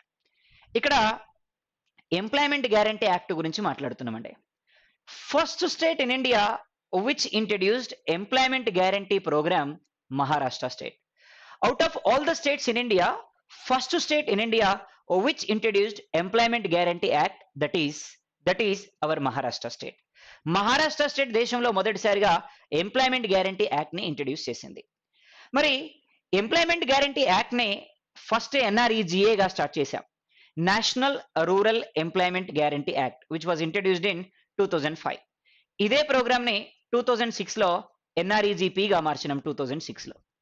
ఇదే ప్రోగ్రామ్ ని తర్వాత కాలంలో MGNREGP అన్నాం. Mahatma Gandhi national rural employment guarantee programme అంటున్నాం. So under this programme today we are providing employment for 100 days. 100 రోజుల పని కల్పిస్తున్నామండి. So ఇక్కడ 100 రోజుల పని కల్పిస్తున్నాం. ఎవ్రీ ఇయర్ ఖచ్చితంగా కల్పించాల్సిందే. దేశంలోనే first programme which introduced by making act. దేశంలోనే చట్టం చేసి ప్రారంభించినటువంటి మొట్టమొదటి కార్యక్రమం ఏది అంటే మనకి ఈ కార్యక్రమమే MGNREGP కార్యక్రమం అనేటువంటి కార్యక్రమం. మరి ఇవాళ దేశంలోనే హైయెస్ట్ ఎంప్లాయ్మెంట్ కల్పిస్తున్నటువంటి స్టేట్ ఏది అంటే కంబైన్డ్ ఆంధ్రప్రదేశ్ స్టేట్. అలాగే దేశంలో highest number of highest wages under this programme provide చేస్తున్నటువంటి స్టేట్ ఏంటంటే మనకి హర్యానా స్టేట్ అండి. Highest number of days employment కనిపిస్తున్న రాష్ట్రం అంటే Andhra Pradesh state, combined Andhra Pradesh. Wages ఎక్కువ ఇస్తున్నటువంటి స్టేట్ అంటే మనకి Haryana state under this programme ఈ Mahatma Gandhi national rural employment guarantee act ని బేస్ చేసుకొని. మరి దీన్ని బేస్ చేసుకొని ఫస్ట్ మొబైల్ కోర్ట్ ని కూడా ప్రారంభించారు. దేశంలోనే ఫస్ట్ మొబైల్ కోర్ట్ ని ప్రారంభించినటువంటి స్టేట్ ఏది అంటే ఆంధ్రప్రదేశ్. గతంలో అయితే తెలంగాణ సంగారెడ్డిలో స్టార్ట్ చేశారు first mobile court under MGNREGP programme. ఇక్కడ ఒకసారి ఆప్షన్స్ చూద్దామండి. Adult members of only the scheduled caste and scheduled tribe. So this is concentrated for all the people, not on the basis of reservation. SC/STలకే కాదు అందరినీ concentrate చేస్తుంది కాబట్టి ఇది కాదు answer. Adult members of below poverty line అనే కాదండి, ఎవరికైతే ఎంప్లాయ్మెంట్ లేదో వాళ్ళందరికీ కూడా ఎంప్లాయ్మెంట్ కల్పించాలి, ఎంప్లాయ్మెంట్ గ్యారంటీగా కల్పించాలనేటువంటి ఉద్దేశంతో ప్రారంభించినటువంటి కార్యక్రమమే మనకి ఈ కార్యక్రమం. అందుకనే ఇది కూడా మనకి ఆన్సర్ కాదు. Not only for the BPL families, it can be provide employment for all the people who are unemploys in India. So అలాగే adult members households of backward classes అన్నారు. ఇక్కడ BC వాళ్ళకే కాదండి అందరికీ కల్పిస్తున్నారు, ఇది కాదు. అలాగే adult members of any house hold. So దేశంలో ఉన్నటువంటి ప్రతి ఒక్కరికి ఎంప్లాయ్మెంట్ కల్పిస్తున్నారు ఈ కార్యక్రమం కింద. ఆన్సర్ డి అవుతుందండి ఆన్సర్. సో ఇది మనకి next question. Unemployment in a developing country generally takes place due to అన్నాడు. సో డెవలపింగ్ కంట్రీలో అంటే మనలాంటి దేశాలలో, భారతదేశం లాంటి దేశాలలో అన్ఎంప్లాయ్మెంట్ అనేది ఎందుకు పెరుగుతుంది అంటున్నాడు క్వశ్చన్ ఇక్కడ. ఫస్ట్ ఆప్షన్ ఏమంటున్నాడంటే switch over from one job to another job అంటున్నాడు. ఒక జాబ్ నుంచి ఇంకో జాబ్కి ప్రజలు మారతారంటున్నాడండి. ఒక జాబే లేదు, ఇంకో జాబ్కి ఏడ మారుతాం మనం? ఒక జాబ్ ఉంటేనే కష్టం కదా, ఇంకో జాబ్కి ఏడ మారుతాం మనం? This is not possible at all in India. మరి ఇలాంటిది ఎక్కడ సాధ్యమవుతుంది? డెవలప్డ్ కంట్రీస్ లో. డెవలప్డ్ కంట్రీస్ లో మనకి ఈ అన్ఎంప్లాయ్మెంట్ ఏమంటారు అంటే ఫ్రిక్షనల్ అన్ఎంప్లాయ్మెంట్ అంటారండి. సో ఫ్రిక్షనల్ అన్ఎంప్లాయ్మెంట్ అంటే ఏంటి అంటే people will migrate from one sector to another sector for growth rate in the employment and as well as in salary. Salary పెరగడం కోసం ఒక సెక్టార్ నుంచి ఇంకో సెక్టార్ కి మారుతుంటారు. ఇండస్ట్రియల్ సెక్టార్ నుంచి సర్వీస్ సెక్టార్ కి, సర్వీస్ సెక్టార్ లో ఒక కంపెనీ నుంచి ఇంకో కంపెనీకి ఇలా ట్రాన్స్లేట్ అవుతా ఉంటారు. ఒక కంపెనీ నుంచి ఇంకో కంపెనీకి మారుతా ఉంటారు జీతం పెరుగుద్దని. ఇక్కడ మన కాడ ఒక కంపెనీలోనే ఉద్యోగం లేదు, ఇంకో కంపెనీకి ఏడ మారుతాం మనం? కాబట్టి దిస్ ఈజ్ నాట్ పాసిబుల్. ఇలాంటి అన్ఎంప్లాయ్మెంట్ ఏమంటామంటే మనం ఫ్రిక్షనల్ అన్ఎంప్లాయ్మెంట్ అంటాం. ఏ కంట్రీస్ లో కనిపిస్తుంది అంటే డెవలపింగ్ కంట్రీస్ లో కనిపిస్తుందండి. జనరల్ గా ఏ సెక్టార్ లో కనిపిస్తుంది అంటే సర్వీస్ సెక్టార్ లో కనిపిస్తుంది ఎక్కువ. అగ్రికల్చర్ సెక్టార్ లోనా నాట్ పాసిబుల్, ఎక్కడ పోయినా అదే వ్యవసాయం కాబట్టి మనకి సాధ్యం కాదు. ఇండస్ట్రియల్ సెక్టార్ అంటామా, ఎప్పుడు తీసేస్తాడో వాడు మనకే తెలియదు కాబట్టి ఇది కూడా కాదు. కాబట్టి ఏ sector? Service sector is the answer. Next one, lack of effective demand అన్నారు. డిమాండ్ లేకపోవడం వల్ల కూడా దేశంలో అన్ఎంప్లాయ్మెంట్ పెరుగుతుంది అంటున్నాడు. ఒకసారి చూద్దాం. మరి ఇక్కడ డిమాండ్ అనేది దేని మీద బేస్ అయి ఉంటుంది అంటే సప్లై మీద బేస్ అయి ఉంటుందండి. When supply increases in the market automatically demand increases. మరి సప్లై ఎప్పుడు పెరుగుతుంది? Purchasing power capacity of the people పెరిగితే పెరుగుతుంది. అంటే ప్రజలు వస్తువులను ఎక్కువగా కొనుగోలు చేస్తే అప్పుడు మార్కెట్లో సప్లై ఎక్కువ చేయాల్సి వస్తుంది మార్కెట్. అదేవిధంగా సప్లై ఎక్కువగా మార్కెట్లో జరిగితే దానికి కావాల్సినటువంటి డిమాండ్ ని క్రియేట్ చేయాల్సి వస్తుంది మార్కెట్లో. మరి పర్చేసింగ్ పవర్ కెపాసిటీ ఎప్పుడు పెరుగుతుంది? ఎంప్లాయ్మెంట్ పెరిగితే పెరుగుతుంది. మన దగ్గర అన్ఎంప్లాయ్మెంట్ ఎక్కువ ఉంటుంది కాబట్టి ఇది కూడా పెద్దగా ఎఫెక్ట్ చూపించేది భారతదేశంలో. అలాగే సీజనల్ ఫ్యాక్టర్స్ అన్నారు. మరి సీజనల్ ఫ్యాక్టర్స్ అనేవి దేశంలో ఎక్కువ మంది ఏ సెక్టార్ లో బేస్ అయి ఉన్నారు? Agriculture sector. 60% of the people in India directly or indirectly based on agriculture sector. దేశంలో అగ్రికల్చర్ సెక్టార్ మీద 60% మంది డైరెక్ట్ గా ఇండైరెక్ట్ గా బేస్ అయి ఉన్నారండి. మరి వీళ్ళందరూ కూడా అగ్రికల్చర్ సెక్టార్ లో ఉంటే సీజన్ అనేది బాగా ఎఫెక్ట్ చూపిస్తా ఉంది.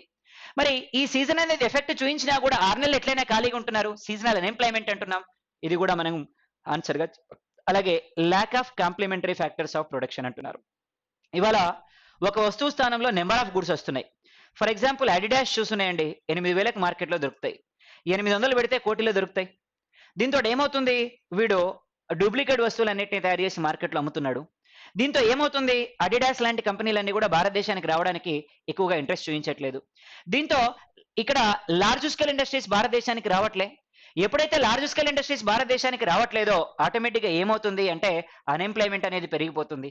దీనికి వల్లనే మన దేశంలో కాంప్లిమెంటరీ ఫ్యాక్టర్స్ రావడం వల్లనే ఇక్కడ ప్రొడక్షన్ కాంప్లిమెంటరీ ఫ్యాక్టర్ ప్రొడక్షన్స్ రావడం వల్ల అన్ఎంప్లాయ్మెంట్ పెరిగిపోతుంది భారతదేశంలో. So answer is D.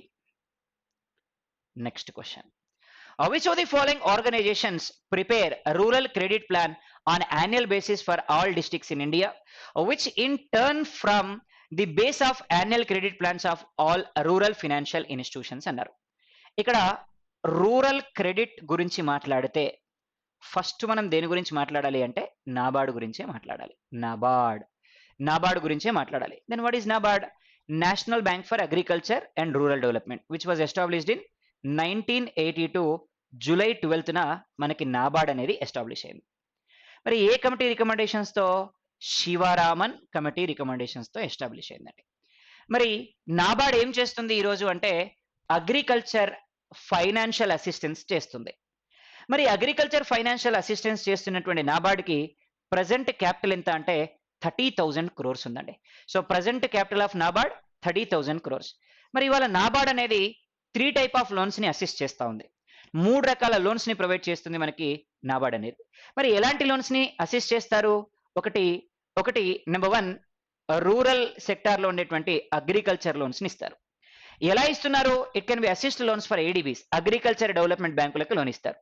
ఈ అగ్రికల్చర్ డెవలప్మెంట్ బ్యాంకులు ఏం చేస్తాయి అంటే ఇక్కడ ఎవరైతే అగ్రికల్చర్ క్రెడిట్ కోసం వస్తున్నారో వాళ్ళకి లోన్స్ ఇస్తాయి. Number 1 this one. నెంబర్ 2 ఏం చేస్తున్నామంటే ఇంకా రూరల్ ఇన్ఫ్రాస్ట్రక్చర్ కి లోన్స్ ఇస్తున్నాం. రూరల్ ఇన్ఫ్రాస్ట్రక్చర్ అంటే రూరల్లో శానిటేషన్ డెవలప్మెంట్ కి, రూరల్లో రోడ్వేస్ డెవలప్మెంట్ కి, రూరల్లో సేఫ్ డ్రింకింగ్ వాటర్ డెవలప్మెంట్ కి. సో ఇట్లాంటి వాటికి మనం అగ్రికల్చర్ మన లోన్స్ ఇస్తా ఉంది మనకి ఈరోజు నాబార్డ్. Rural infrastructure. అలాగే ఎంఎస్ఎంఈ సెక్టార్లో కూడా లోన్స్ ఇస్తా ఉంది. మైక్రో స్మాల్ మీడియం ఎంటర్ప్రైజెస్ కి కూడా లోన్ ఇస్తా ఉంది ఈరోజు నాబార్డ్. సో హర్ష కుమార్ బన్వాలా ఈరోజు చైర్మన్ గా ఉన్నారు నాబార్డ్కి. NABARD completely working for rural credit plan. So answer is clearly NABARD. మరి సిడ్బి అన్నామండి. SIDBI small industrial development bank of India which was established in 1990. మరి ఏం చేస్తుంది సిడ్బి అంటే ఇవాళ స్మాల్ స్కేల్ ఇండస్ట్రియల్ సెక్టార్లో అపెక్స్ బ్యాంకుగా పనిచేస్తుంది. అపెక్స్ అంటే హైయెస్ట్ బ్యాంక్ అని. ఎవరైతే స్మాల్ స్కేల్ ఇండస్ట్రీస్లో లోన్స్ ఇస్తున్నారో ఆ లోన్స్ ఇచ్చేటువంటి బ్యాంకులకి ఈ రోజు మనకి అపెక్స్ గా పనిచేస్తున్నటువంటి బ్యాంక్ ఏది అంటే మనకి సిడ్బి. సో సిడ్బి ఎలా పనిచేస్తుంది అంటే ఇక్కడ రూరల్లో పనిచేస్తున్నటువంటి మీన్ అపెక్స్ బ్యాంక్ గా పనిచేస్తుంది. అపెక్స్ బ్యాంక్ గా పనిచేస్తుంది మనకి. ఎక్కడ పనిచేస్తుంది అపెక్స్ బ్యాంక్ అంటే అపెక్స్ బ్యాంక్ ఎక్కడ పనిచేస్తుంది అంటే రూరల్లో ఉండేటువంటి ఎంఎస్ఎంఈ సెక్టార్లోకి ఇచ్చేటువంటి బ్యాంకులకి అపెక్స్ గా పనిచేస్తుంది. ఆర్బీఐ అన్నాం. మరి 1935 ఏప్రిల్ 1న ఆర్బీఐ స్టార్ట్ అయిందండి. ఎక్కడ స్టార్ట్ అయింది? కోల్కతాలో స్టార్ట్ అయింది. 1937లో it is permanently shifted from Kolkata to Mumbai. Kolkata నుంచి ముంబైకి పర్మనెంట్ గా షిఫ్ట్ చేశారు మనకి ఆర్బీఐని. మరి ఆర్బీఐ ఏం చేస్తుంది అంటే అపెక్స్ బ్యాంక్ గా పనిచేస్తుంది బ్యాంకింగ్ సెక్టార్ కి యాజ్ వెల్ యాజ్ మనకి ఫినాన్షియల్ సెక్టార్ కి. సో ఫినాన్షియల్ సెక్టార్ కానీ బ్యాంకింగ్ సెక్టార్ కానీ అపెక్స్ బ్యాంక్ గా పనిచేస్తున్నటువంటి బ్యాంక్ ఏది అంటే మనకి ఆర్బీఐ అనేటువంటి బ్యాంక్. మరి ఈ ఆర్బీఐ కంటే ముందు ఇండియాలో ఇంపీరియల్ బ్యాంక్ అనేటువంటి బ్యాంక్ ఉండేది. సో ఈ ఇంపీరియల్ బ్యాంక్ ని తర్వాత కాలంలో స్టేట్ బ్యాంక్ ఆఫ్ ఇండియాగా మార్చారు 1955లో పై professor Gorwala committee recommendations. So తర్వాత ఇంపీరియల్ బ్యాంక్ కంటే ముందు ఇంపీరియల్ బ్యాంక్ మనకి ఆర్బీఐ కంటే ముందు అపెక్స్ బ్యాంక్ గా పనిచేసేది. ఆర్బీఐని 1935 ఏప్రిల్ 1న హిల్టన్ యంగ్ కమిటీ రికమెండేషన్స్ తో ఎస్టాబ్లిష్ చేయడం జరిగింది. So answer is NABARD, national bank for agriculture and rural development. Next question, consider BAFTA awards అంటున్నాడండి ఇక్కడ క్వశ్చన్ ఎగ్జామినేషన్ లో. So what is BAFTA and ఏంటి బాఫ్టా అవార్డ్స్ అనేవి, దీని గురించి ఏంటి మనం ఒకసారి ఇక్కడ చూద్దాం. సో బాఫ్టా అంటే మీనింగ్ ఏంటి అంటే British academy of film and television arts అంటున్నాం. So this is called BAFTA. So BAFTA అంటే British academy of film and television arts అండి. సో ఇది మనకి బాఫ్టా అంటే. మరి ఎవరిస్తున్నారు ఈ బాఫ్టా అవార్డ్స్ ని అంటే బ్రిటిష్ గవర్నమెంట్ బ్రిటిష్ అకాడమీ ఇస్తుంది. లండన్ ని బేస్ చేసుకొని ఈ అవార్డ్స్ ని ఇవ్వడం జరుగుతూ ఉంది మనకి ఈ బాఫ్టా అవార్డ్స్ ని. అలాగే ఈ బాఫ్టా అవార్డ్ ని బేస్ చేసుకొని మనకి 2020కి గాను ఎవరికి అవార్డ్స్ వచ్చినాయి అంటే first best film award out standing British film గా 1917 అనేటువంటి ఫిల్మ్ రావడం జరిగింది. సో 1917 అనే ఫిలిం సెకండ్ వరల్డ్ వార్ కి రిలేటెడ్ గా ఉండేటువంటి ఫిలిం. 1914 నుంచి 1918 మధ్య జరిగినటువంటి సెకండ్ వరల్డ్ వార్ గురించి గొప్పగా చెప్పినటువంటి ఫిలిం ఏది అంటే మనకి ఈ ఫిలిం. ఈ 1917 నుంచి 1917 వరకు ఉన్నటువంటి దీని గురించి చెప్పినటువంటి సినిమా ఏది అంటే 1917 అవుట్ స్టాండింగ్ బ్రిటిష్ ఫిలిం గా అవార్డు ఇవ్వడం జరిగింది. అలాగే best film award for 2020 in BAFTA awards. So ఇది కూడా 1917 కే రావడం జరిగింది. అదేవిధంగా leading actress. So leading actress గా మనకి Renee Zellweger. So she's become the best actress in 2020. So for Judy అనేటువంటి ఫిల్మ్ కి సంబంధించినటువంటి హీరోయిన్. సో అలాగే best director mister Sam Mendes become the best director for this. So ఇక్కడ మరి options చూద్దామండి. It is the British counterpart of the academy awards అన్నారు. So this is the right answer which is governed by the British government, so British region. It was first awarded in 1939 అన్నారు. So 1939లో కాదండి award start అయింది, యాక్చువల్గా 1947లో start అయింది ఈ award. It honours the best national foreign films అన్నారు. So ఇది national and foreign films కి రెండింటికి కూడా ఇస్తారు. So answer 1 and 3 C is the answer. Next question, international Gandhi peace prize is a awarded binomially by the government of India అన్నారు. The government of India launched International Gandhi Peace Prize in 1995. It was started on the occasion of 125th anniversary of Mahatma Gandhi అన్నారు. Yes, obviously. మన Mahatma Gandhi 1869 October 2న Gujarat state పోర్బందర్లో జన్మించారు. Till 1995 he was completed his 125th birthday. On the occasion of 125th birthday of Mahatma Gandhi మనం ఈ Mahatma Gandhi international peace prize ని start చేయడం జరిగింది. Mahatma Gandhi peace praise ని start చేయడం జరిగింది. మరి ఈ అవార్డు కింద 10 మిలియన్స్ ఇస్తారండి ఈ అవార్డు కింద. సో 10 మిలియన్స్ ప్రొవైడ్ చేస్తారు ఈ అవార్డు కింద. మరి ఈ అవార్డు తీసుకున్నటువంటి ఫస్ట్ పర్సన్ ఎవరంటే జూలియన్ నైరేరే ఈ అవార్డు తీసుకున్నారు. He was the president of Tanzania దేశానికి చెందినటువంటి అధ్యక్షుడు ఈయన టాంజానియా దేశానికి చెందినటువంటి అధ్యక్షుడు. ఈయనకి మనం ఫస్ట్ అవార్డు ఇవ్వడం జరిగింది. అలాగే 17th award in 2018 so which is honoured to యోన్కై ససకవాకి ఇచ్చారు. యోన్కై Sasakawa she's belongs to Japan.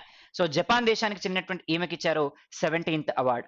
మరి ఏ సెక్టార్స్ లో ఇస్తారు? ఒకటి పాలిటిక్స్ లో కానీ, అలాగే సోషల్ సర్వీస్ సెక్టార్ లో కానీ, అదేవిధంగా ఎకానమీలో కానీ, అదేవిధంగా గాంధేయన్ మోడల్ కి కానీ ఎవరైతే కృషి చేస్తారో, ఈ 4 సెక్టార్స్ లో ఎవరైతే కృషి చేస్తారో వాళ్ళకి ఇచ్చేటువంటి అవార్డు అండి ఈ అవార్డు. సో ఇక్కడ ఆన్సర్ ఏమంటే ఇక్కడ ఆల్ ఆఫ్ ది అబౌవ్ అవుతుంది ఆన్సర్ మనకి. సో బికాస్ ఇక్కడ బైనామియల్లీ అన్నారు. యాక్చువల్ గా అవార్డుని యాన్యువల్లీ ఇస్తారు, 2 సంవత్సరాలకు ఒకసారి కాదు. 2017 లో ఇచ్చారు, మళ్ళీ ఇప్పటి వరకు ఇవ్వలేదు అంటే మరి వాళ్ళు అంటే on the basis of award ఇస్తున్నారు. కాబట్టి answer is all of the above. Next question, Jawaharlal Nehru award was the international understanding award was founded in 1965. Yes.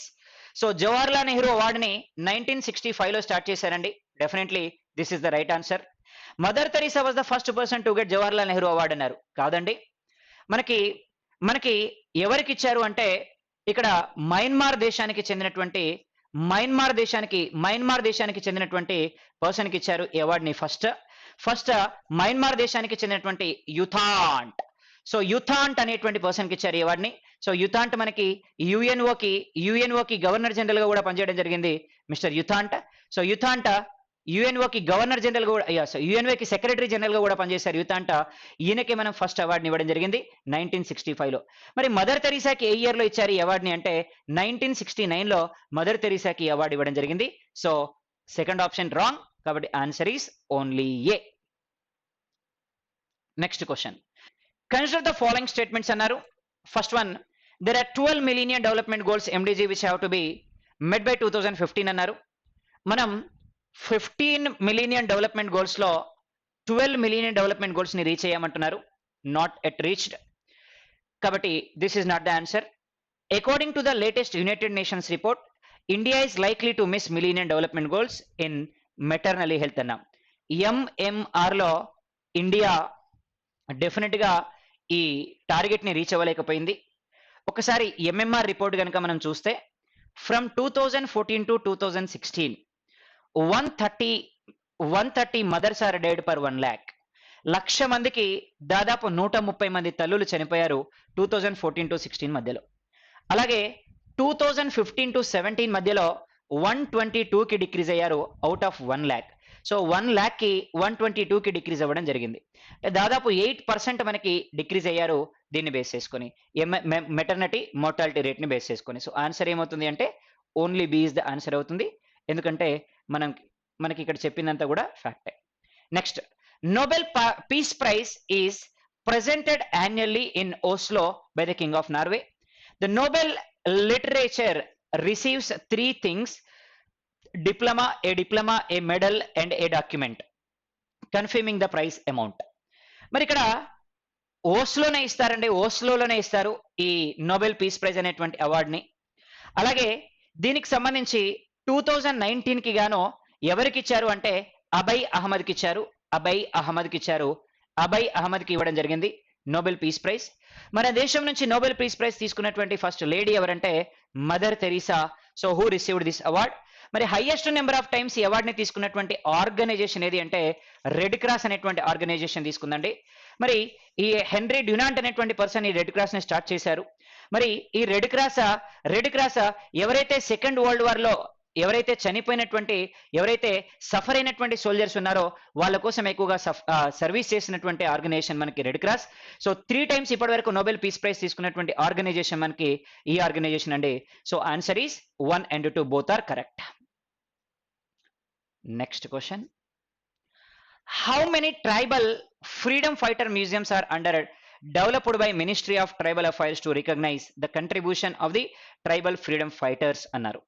So total గా ఇవాళ 9 ఫ్రీడమ్ ఫైటర్స్ కి సంబంధించినటువంటి మ్యూజియంస్ ని central government of India plan చేస్తా ఉంది.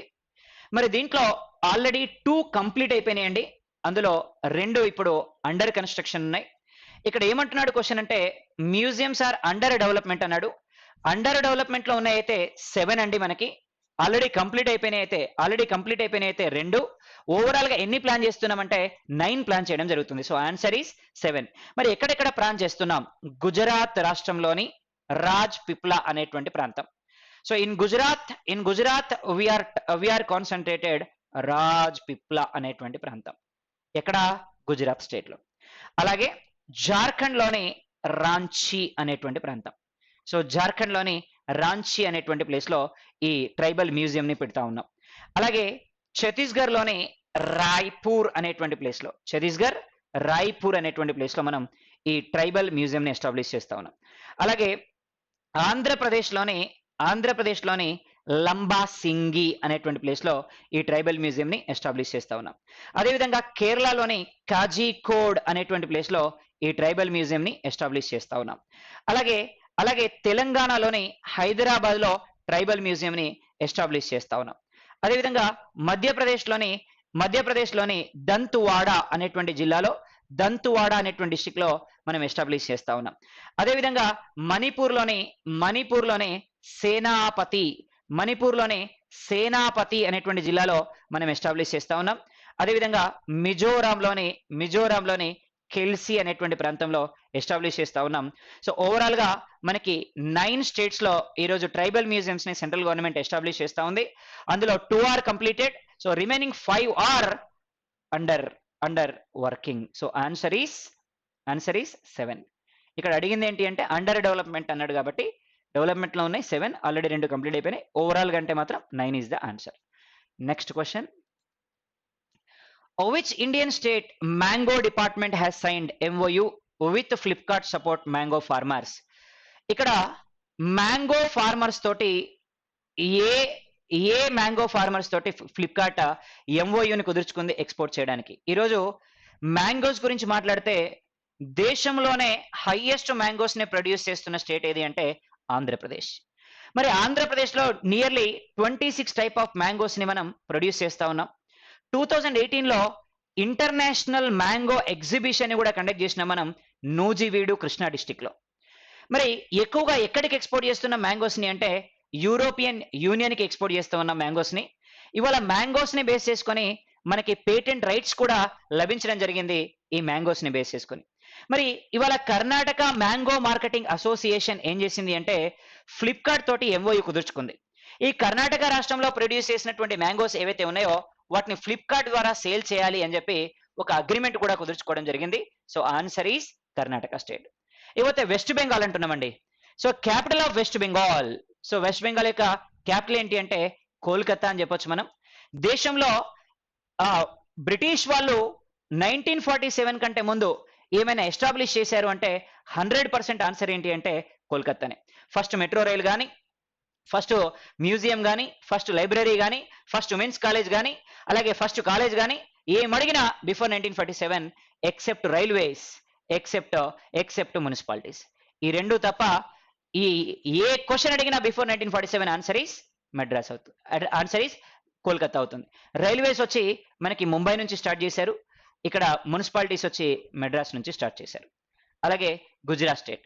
So capital of Gujarat Gandhinagar, high court bench వచ్చి మనకి అహ్మదాబాద్ లో ఉందండి. ఇక్కడ మొబైల్ డెసిలినేషన్ స్కీమ్ ని ప్రారంభించిన మనం. మొబైల్ డెసిలినేషన్ స్కీమ్ అంటే ఒక వెహికల్ లో వాటర్ ని సముద్రం నీళ్ళని నింపి ఫ్రెష్ వాటర్ గా మార్చేటువంటి దీన్ని ఇంట్రడ్యూస్ చేశారు గుజరాత్ లో. మరి దీనికి ఎవరు సపోర్ట్ చేశారంటే మనకి ఇజ్రాయెల్ సపోర్ట్ చేసిందండి. So Israel capital Jerusalem, prime minister mister Benjamin Netanyahu.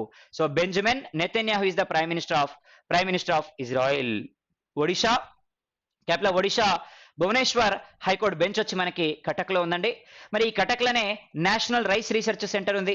అలాగే ఇంటర్నేషనల్ రైస్ రీసెర్చ్ సెంటర్ వచ్చి మనీలాలో ఉండడం జరిగింది, ఇంటర్నేషనల్ రైస్ రీసెర్చ్ సెంటర్. అలాగే ఈ ఒడిషాలోనే రాజా రాణి టెంపుల్ ఉందండి. ఒడిషాలోనే పూరి జగన్నాథ్ టెంపుల్ ఉందండి, 2 years కి ఒకసారి ఫెస్టివల్స్ చేస్తారు. ఒడిశాలోనే కోనార్క్ సన్ టెంపుల్ కూడా ఉంది, కోనార్క్ సన్ టెంపుల్ కూడా ఉంది ఈ ఒడిశాలోనే. సో ఆన్సర్ ఏమైందంటే Karnataka state. Next question, which state has modified scheduled tribes and other traditional forest dwellers? So ఏ రాష్ట్రంలో ఇక్కడ ఈ ఫారెస్ట్ యాక్ట్ ని మనకి అమెండ్ చేశారు అంటే మహారాష్ట్రలో అమెండ్ చేయడం జరిగిందండి. ఇవాళ ఈ వెస్ట్ బెంగాల్ గురించి ఒకసారి మనం చూస్తే, first Naxalite movement, Naxalbari movement అంటున్నాం. ఈ నక్సల్బరీ మూమెంట్ ఎక్కడ స్టార్ట్ అయిందంటే వెస్ట్ బెంగాల్లోనే స్టార్ట్ అయింది. అలాగే ఈరోజు బంగాగా మార్చినటువంటి స్టేట్ వెస్ట్ బెంగాల్ ని మనకి Bengal state, West Bengal state. మరి ఇండియాలోనే లాంగెస్ట్ టర్మ్స్ చీఫ్ మినిస్టర్ గా చేసినటువంటి చీఫ్ మినిస్టర్ మనకి జ్యోతి బసు. ఈయన ఉత్తరప్రదేశ్ స్టేట్ కే వెస్ట్ బెంగాల్ స్టేట్ కే సీఎం గా చేశారు. దాదాపు 23 years 6 months కంటిన్యూస్ గా చీఫ్ మినిస్టర్ గా చేసినటువంటి పర్సన్ మనకి జ్యోతి బసు వెస్ట్ బెంగాల్ రాష్ట్రానికి చేశారు. ఈయన కమ్యూనిస్ట్ చీఫ్ మినిస్టర్ మిస్టర్ జ్యోతి బసు. సో ఇది మనకి వెస్ట్ బెంగాల్. అరుణాచల్ ప్రదేశ్ అంటున్నాం. క్యాపిటల్ ఆఫ్ అరుణాచల్ ప్రదేశ్ ఈటానగర్ అండి. మరి ఈ అరుణాచల్ ప్రదేశ్ రాష్ట్రంలోనే మనకి ఫస్ట్ సూర్యోదయం అవుతుంది. దేశంలోనే first sun rises in India in Arunachal Pradesh state. So ఇక్కడ east most point of India మనకి దీపు ఆర్ డాంగ్ అనేటువంటి ప్లేస్ ఉంది. అరుణాచల్ ప్రదేశ్ లోని సాతియా అనేటువంటి ప్లేస్ లో మనకి బ్రహ్మపుత్ర రివర్ భారతదేశంలోకి ఎంటర్ అవుతుంది. అలాగే Maharashtra most industrialized state in India, దేశంలోనే అత్యధికంగా ఇండస్ట్రీస్ ఉన్నటువంటి state. As per the Forbes India's top 10 richest people who are living in Maharashtra, Mumbai. అలాగే highest slum in India which is in Maharashtra, Mumbai. So అలాగే గుజరాత్ అంటున్నాం, క్యాపిటల్ గాంధీనగర్ అన్నాం. మరి గుజరాత్ స్టేట్ వైబ్రెంట్ గుజరాత్ అనేటువంటి సమ్మిట్ ని ఎవ్రీ ఇయర్ కండక్ట్ చేస్తా ఉంది. సో ఒక దేశంలో ఒక స్టేట్ ఏదైనా ఒక ట్రేడ్ కాన్ఫరెన్స్ ని కండక్ట్ చేస్తుంది అంటే 100% అది గుజరాత్ స్టేటే. And the name of vibrant Gujarat. So answer is Maharashtra. Next question, which country shares AI based technology and high end equipment with AIIMS? So ఇక్కడ ఆన్సర్ ఇజ్రాయెల్ క్యాపిటల్ ఆల్రెడీ మనకి తెలుసు, జెరూసలేం. ప్రైమ్ మినిస్టర్ వచ్చి మనకి Benjamin Netanyahu. So Benjamin Netanyahu is the prime minister of Israel. మరి వీళ్ళే మనకి Ganga clean programme కి support చేస్తా ఉన్నారు. మన ఈ ఉత్తరప్రదేశ్ రాష్ట్రంలోని నమామి గంగే ప్రోగ్రామ్ కి సపోర్ట్ చేస్తా ఉన్నారు. అలాగే ఇజ్రాయెల్ దేశము క్రూయిజ్ బాలిస్టిక్ మిజైల్స్ ని మన దేశానికి ఇవ్వడం జరిగింది. అలాగే first prime minister from Indian origin out of all the prime minister from independence of India, first prime minister who went to Israel mister Narendra Modi. Israel కు వెళ్ళినటువంటి మొట్టమొదటి ప్రధానమంత్రి భారతదేశం తరపున ఎవరు అంటే మన బెంజమిన్ నెతన్యాహే. అలాగే ఈజిప్ట్ అండి, capital of Egypt Cairo. So Cairo is the capital of Egypt. అలాగే వీళ్ళ కరెన్సీ వచ్చి మనకి పౌండ్స్ అండి, మనకి వీళ్ళ కరెన్సీ. అలాగే సిరియా, సో సిరియా డమాస్కస్ వీళ్ళ క్యాపిటల్. సో కరెన్సీ వచ్చి పౌండ్స్ అండి వీళ్ళ కరెన్సీ. అలాగే ఈ ఇజ్రాయలీ వాళ్ళ కరెన్సీ ఏంటి అంటే shekel is the currency of Israel people. అలాగే Lebanon Beirut is the capital of Lebanon. So వీళ్ళ కరెన్సీ వచ్చి pounds is the currency of Lebanon people. So answer is Israel. Very very important. Next question, in which city Union Defense Minister Rajnath Singh has laid the foundation for a missile seeker facility center and a warhead production unit at BDL Hyderabad లో mister Rajnath Singh ఇక్కడ Rajnath Singh foundation వేశారు. దేనికి అంటే warhead production unit ని establish చేయడానికి. So answer is Hyderabad. మరి Pune is in second place in IT exports in India. దేశంలోనే పూణే 2వ ప్లేస్ లో ఉంది ఈరోజు ఐటీ ఎక్స్పోర్ట్స్ ని ఎక్స్పోర్ట్ చేయడంలో.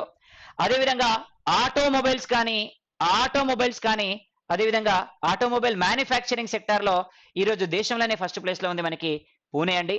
అలాగే ఆక్స్ఫర్డ్ ఆఫ్ ది ఈస్ట్ గా పిలువబడుతున్నటువంటి ప్లేస్ ఏదంటే మనకి Pune. Lucknow which is located in the bank of Gomti river. అలాగే Hyderabad which is located in the bank of Musi river, Noida, Uttar Pradesh. మరి దేశంలోనే largest Samsung manufacturing unit, it was established in Noida. So Noida Uttar Pradesh లో దేశంలోనే అతిపెద్ద శాంసంగ్ మ్యానుఫ్యాక్చరింగ్ యూనిట్ ని ఎస్టాబ్లిష్ చేయడం జరిగింది. అదేవిధంగా ఇదే నోయిడాలో ఉత్తరప్రదేశ్ రాష్ట్రంలో ఫస్ట్ కియా మోటార్స్ కి సంబంధించిన షోరూమ్ ని కూడా స్టార్ట్ చేయడం జరిగింది. So answer is Hyderabad. Next question, in which of the following caves have 28 caves been further discovery అన్నారు. ఇక్కడ అజంతా కేవ్స్ ఉన్నాయండి మనకి. ఈ అజంతా కేవ్స్ మనకి 30 రాక్ కట్ కేవ్స్, అంటే శిలలని తొలచి కన్స్ట్రక్షన్ చేసినటువంటి టెంపుల్స్ ని మనకి రాక్ కట్ టెంపుల్స్ అంటారు. మరి ఈ రాక్ కట్ టెంపుల్స్ అన్ని కూడా బుద్ధిజానికి సంబంధించి, అలాగే ఇక్కడ ఇక్కడ ఈ బుద్ధిజానికి సంబంధించి, అదేవిధంగా మనకి హిందూయిజం కి సంబంధించినటువంటి బుద్ధిజానికి సంబంధించినటువంటి కేవ్స్ మనకి ఇక్కడ కనిపిస్తాయి. ఇదే అజంతా కేవ్స్ ని 1983లో యునెస్కోలో కూడా చేర్చడం జరిగింది హెరిటేజ్ సైట్స్ లిస్ట్ లో. సో ఇది అజంతా కాబట్టి ఇక్కడ ఇది కాదు ఆన్సర్. పోతే ఎల్లోరా కేవ్స్ అన్నాం. సో ఇక్కడ world's largest rock cut temples with a single rock. ప్రపంచంలోనే అతిపెద్ద రాక్ కట్ టెంపుల్ ఏది అంటే మనకి ఎల్లోరా కేవ్స్ అండి. ప్రపంచంలోనే అతిపెద్ద rock cut temples, single stone తోటే కన్స్ట్రక్షన్ చేసింది ఇక్కడ టెంపుల్స్ అన్నిటిని కూడా. హిందూ, బుద్ధిస్ట్, జైనిజం కి సంబంధించినటువంటి టెంపుల్స్ మనకి ఇక్కడ కనిపిస్తాయి. దాదాపు 16 కేవ్స్ మనకి ఇక్కడ కనిపిస్తున్నాయి ఎల్లోరా కేవ్స్ లో. మరి ఎలిఫెంటా కేవ్స్ లో మనకి త్రిమూర్తి విగ్రహాలు ఉంటాయన్నాం. బ్రహ్మ, విష్ణు, మహేశ్వర ఫేసెస్ తోటి ఉండేటువంటి స్టాచ్యూస్ ఇక్కడ కనిపిస్తా ఉన్నాయి. So answer Elephanta caves. Next question, to acquire citizenship by registration a person must have been reside in India for how many years అన్నారు. సో ఇప్పుడైతే as per 1955 Indian Citizenship Act a person must be stayed in India as a resident in India for the period of 7 years. ఎవరైతే భారతదేశంలో 7 సంవత్సరాల కాలం పాటు స్థిర నివాసం చేస్తున్నారో వాళ్ళకి మాత్రమే భారతదేశం యొక్క సిటిజన్షిప్ ఇస్తుంది. 7వ సంవత్సరంలోని 12వ నెలలో మీరు అప్లై చేసుకోవచ్చు భారత రాజ్యాంగానికి, భారత ప్రభుత్వానికి, మినిస్ట్రీ ఆఫ్ ఎక్స్టర్నల్ అఫైర్స్ కి మీరు అప్లై చేసుకోవచ్చు. మరి దీనికి సంబంధించి మరి ఇండియాలో ఎవరు సిటిజన్షిప్ ఇస్తున్నారు అంటే home affairs, ministry of home affairs వాళ్ళు సిటిజన్షిప్ ఇస్తారండి. ఇక్కడ ఆన్సర్ లేదు మనకి. ఆన్సర్ ఏంటి అంటే 7 years ఈజ్ ద ఆన్సర్. మరి 5 years అంటున్నాం. ఏంటి 5 years అంటే ప్రైమ్ మినిస్టర్ టెన్యూర్ కానీ, అదేవిధంగా మనకి ప్రెసిడెంట్ టర్మ్ కానీ, మినిస్టర్స్ టర్మ్ కానీ, లోక్సభ ఎంపీల టర్మ్ కానీ, అదేవిధంగా ఎమ్మెల్యేల టర్మ్ కానీ 5 years అండి ఇండియాలో. 3 years అంటున్నాం. BC commission chairman, SC commission chairman, ST commission యొక్క చైర్మన్ టర్మ్ ఎంత అంటే 3 years అండి. 3 years అండి. అదేవిధంగా మనకి లోక్సభ స్పీకర్ ఇక్కడ లోక్సభ స్పీకర్ మనకి అపోజిషన్ పార్టీ తరపున ఇక్కడ ఒక పర్సన్ ని అపాయింట్ చేస్తారు. ఏది లోక్సభలో కానీ, అదేవిధంగా స్టేట్ అసెంబ్లీస్ లో కానీ. మరి ఈయన యొక్క పదవీ కాలం ఎంత అంటే 1 year పనిచేస్తాడు ఆయన. కేవలం 1 year పనిచేస్తాడు ఈయన. సో 6 months అనేది ఎవరి పదవీ కాలం లేదు. So answer is 7 years. Option లేదు, ఆప్షన్ మీరు రాసుకోవచ్చు. Next, the earlier Buddhist scriptures had said away from depicting image of the Buddha except through such symbols as. Footprints ఉంటాయి, బోధి ట్రీ ఉంటుంది, అలాగే స్తూపాస్ ఉంటాయి. All of the above. So answer is all of the above. Footprints అంటే బుద్ధుడి యొక్క పాదాలు. So బుద్ధుడి యొక్క పాదాలు ఇలా ఉంటాయి, మహాపద్మం వేసి ఇలా ఉంటాయి. బోధి ట్రీ అన్నాం, ఇవాళ మనకి బీహార్లో కనిపిస్తుంది బోధి ట్రీ. అలాగే స్తూపాస్ అంటాం, ఇలా ఉంటాయి స్తూపాస్. సో ఇక్కడ బుద్ధిస్ట్ కి సంబంధించినటువంటి బోన్స్ మీద కన్స్ట్రక్షన్ చేస్తారు. సో ఇక్కడ బోన్స్ మీద కన్స్ట్రక్షన్ చేస్తారు ఈ స్తూపాస్ ని. సో ఇవి స్తూపాస్. So answer is all of the అబో.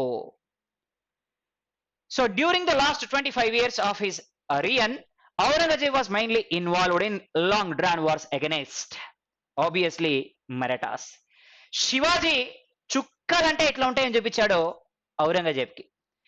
ఔరంగజేబ్ వాళ్ళ మేనమామని ఈ ఛత్రపతి శివాజీ మీదకి పంపిస్తాడు యుద్ధానికి. శివాజీ ఆయన తరిమేస్తాడు. దీంతో ఆయన కింద మిలిటరీ హెడ్ గా ఉన్నటువంటి జైసింగ్ ని పంపిస్తాడు. జైసింగ్ కి శివాజీకి మధ్య వార్ జరుగుతుంది. దీంట్లో ఈ జైసింగ్ ని డిఫీట్ చేయలేక పురందర్ అగ్రిమెంట్ అంటాం, అగ్రిమెంట్ చేసుకుంటాడు శివాజీ అలాగే మరాఠాస్. శివాజీ అండ్ ఔరంగజేబ్ కి సంబంధించి సైన్యాలు. మరి ఈ ఔరంగజేబ్ కి మరియు శివాజీకి మధ్య ఫ్రెండ్షిప్ ని డెవలప్ చేసినటువంటి పర్సన్ కూడా ఎవరంటే జైసింగే. So answer is Marathas. So Bijapur, మరి ఆనాడున్నటువంటి బీజాపూర్ సుల్తాన్ ఎవరంటే యూసుఫ్ ఆదిల్ షా. సో అక్కడ ఔరంగజేబ్ రూల్ చేస్తున్నప్పుడు యూసుఫ్ ఆదిల్ షానే ఉన్నాడు బీజాపూర్కి రాజుగా. అలాగే గోల్కొండ నిజాంగా ఉన్నటువంటి గోల్కొండకి రూలర్ గా ఉన్నటువంటి వ్యక్తి ఎవరంటే అబుల్ హసన్ తానీషా. అబుల్ హసన్ తానీషా ఉన్నారు గోల్కొండ నవాబుగా. గోల్కొండ నవాబుగా అబుల్ హసన్ తానీషా ఉన్నారు. So answer is Marathas. Next question. The proud title of Vikramaditya had been announced by. Harsha ఉన్నాడండి ఫస్ట్ రూలర్ ఈయన. మరి ఈ హర్షుడు గురించి రాసినటువంటి బుక్ ఏది అంటే హర్ష చరిత్ర. సో హర్ష చరిత్ర విచ్ రిప్రజెంట్స్ అబౌట్ హర్ష గురించి చెప్తుంది. మరి ఈయన నియర్లీ 590 to 647 వరకు రూల్ చేసినటువంటి రూలర్ ఈయన కాలంలోనే Hiuen Tsang, one of the greatest Chinese ambassador, mister Hiuen Tsang. So Hiuen Tsang who came to India in the period of Harsha. So this is not answer. Chandragupta 2 అన్నాం.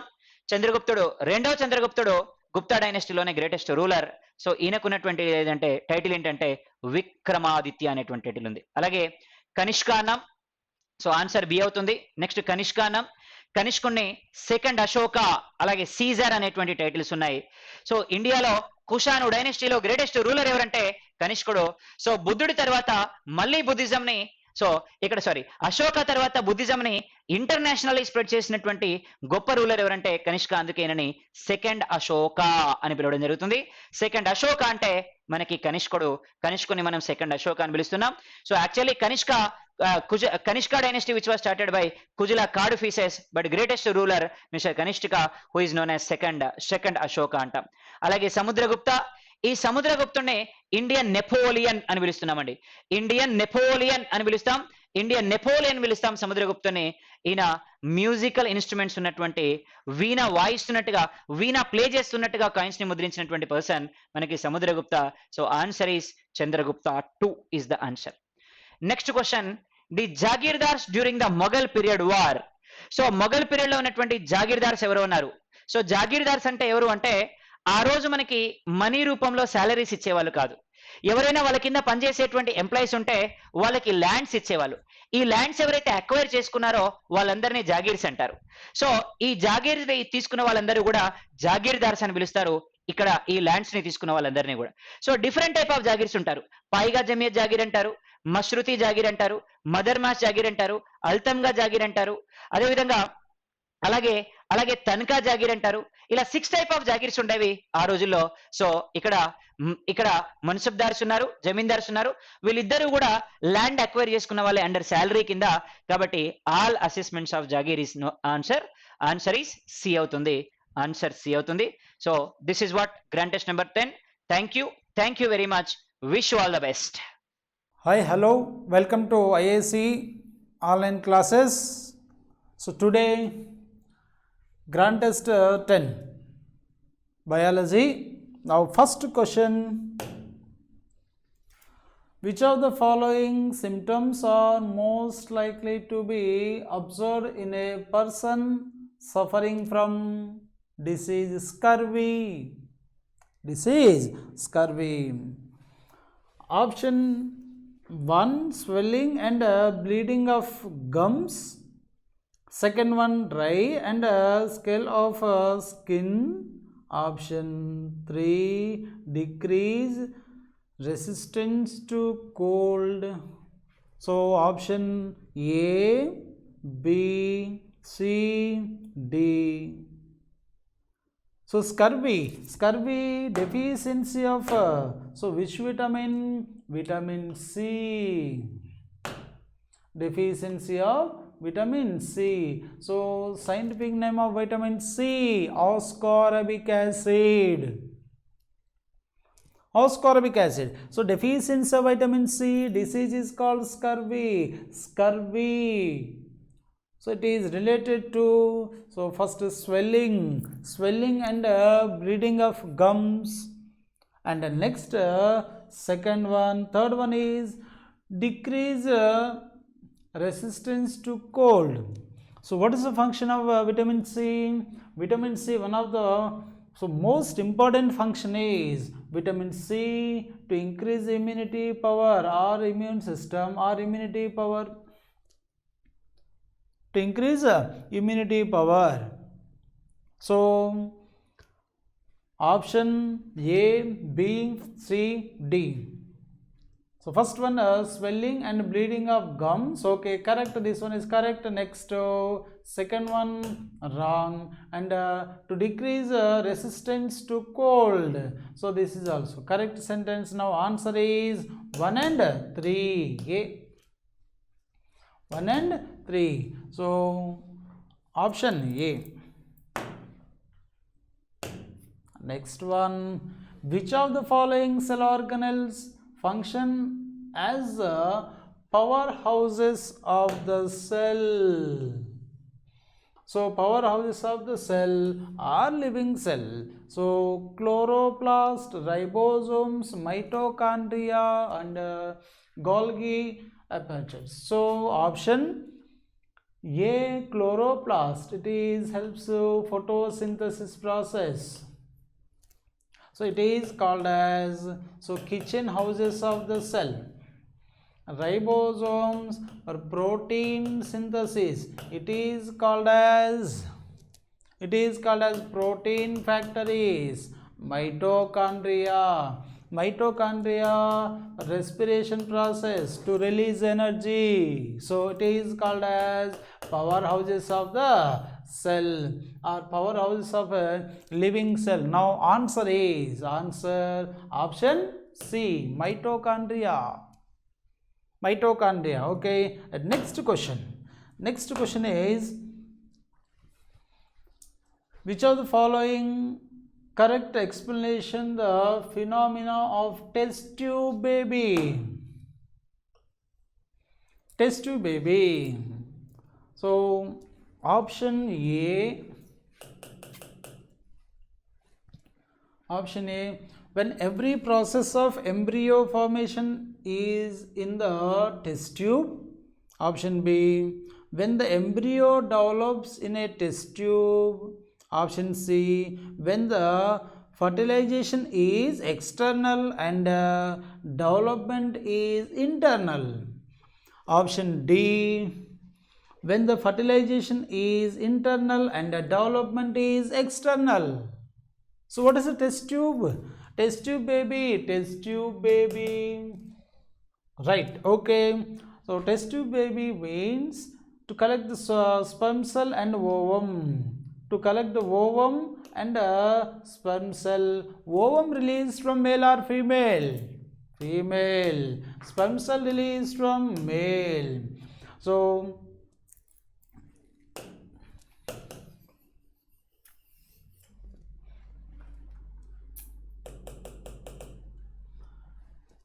ovum and sperm cell. See clearly. So ovum and sperm cell released from male or female? Sperm cell. So it is released from male reproductive system, male. Ovum released from female. To collect the sperm cell and ovum, fertilize into one test tube. When fertilize into one test tube, in test tube form the zygote or embryo. This embryo or zygote introduced into another female uterus. This type of uterus is called surrogacy. Right? To collect the sperm cell and ovum, fertilize into one test tube. So what? So this is fertilization is external.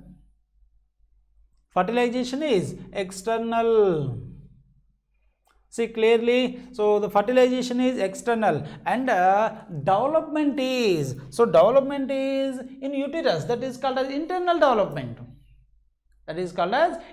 development. Right? Which is the correct sentence? Option A, B, C, D. Option C. When the fertilization is external, so external fertilization is occurred, and the next one, development is internal in uterus. This type of phenomena, this type of process is called test tube baby. Test tube baby. Okay, and next one. Next question. Which one among the following is not a good sources of nutritional calcium? Which one among the following is not a good sources of calcium? Option A, rice, ragi and a milk egg. Option A. So option A is correct answer. In rice, carbohydrates are present. Rice carbohydrates are present, right? In ragi, milk, egg, so rich sources of calcium are present. But in this question, following is not a good source. Good sources of so calcium, like answer option A, rice. So this is the explanation. Thank you.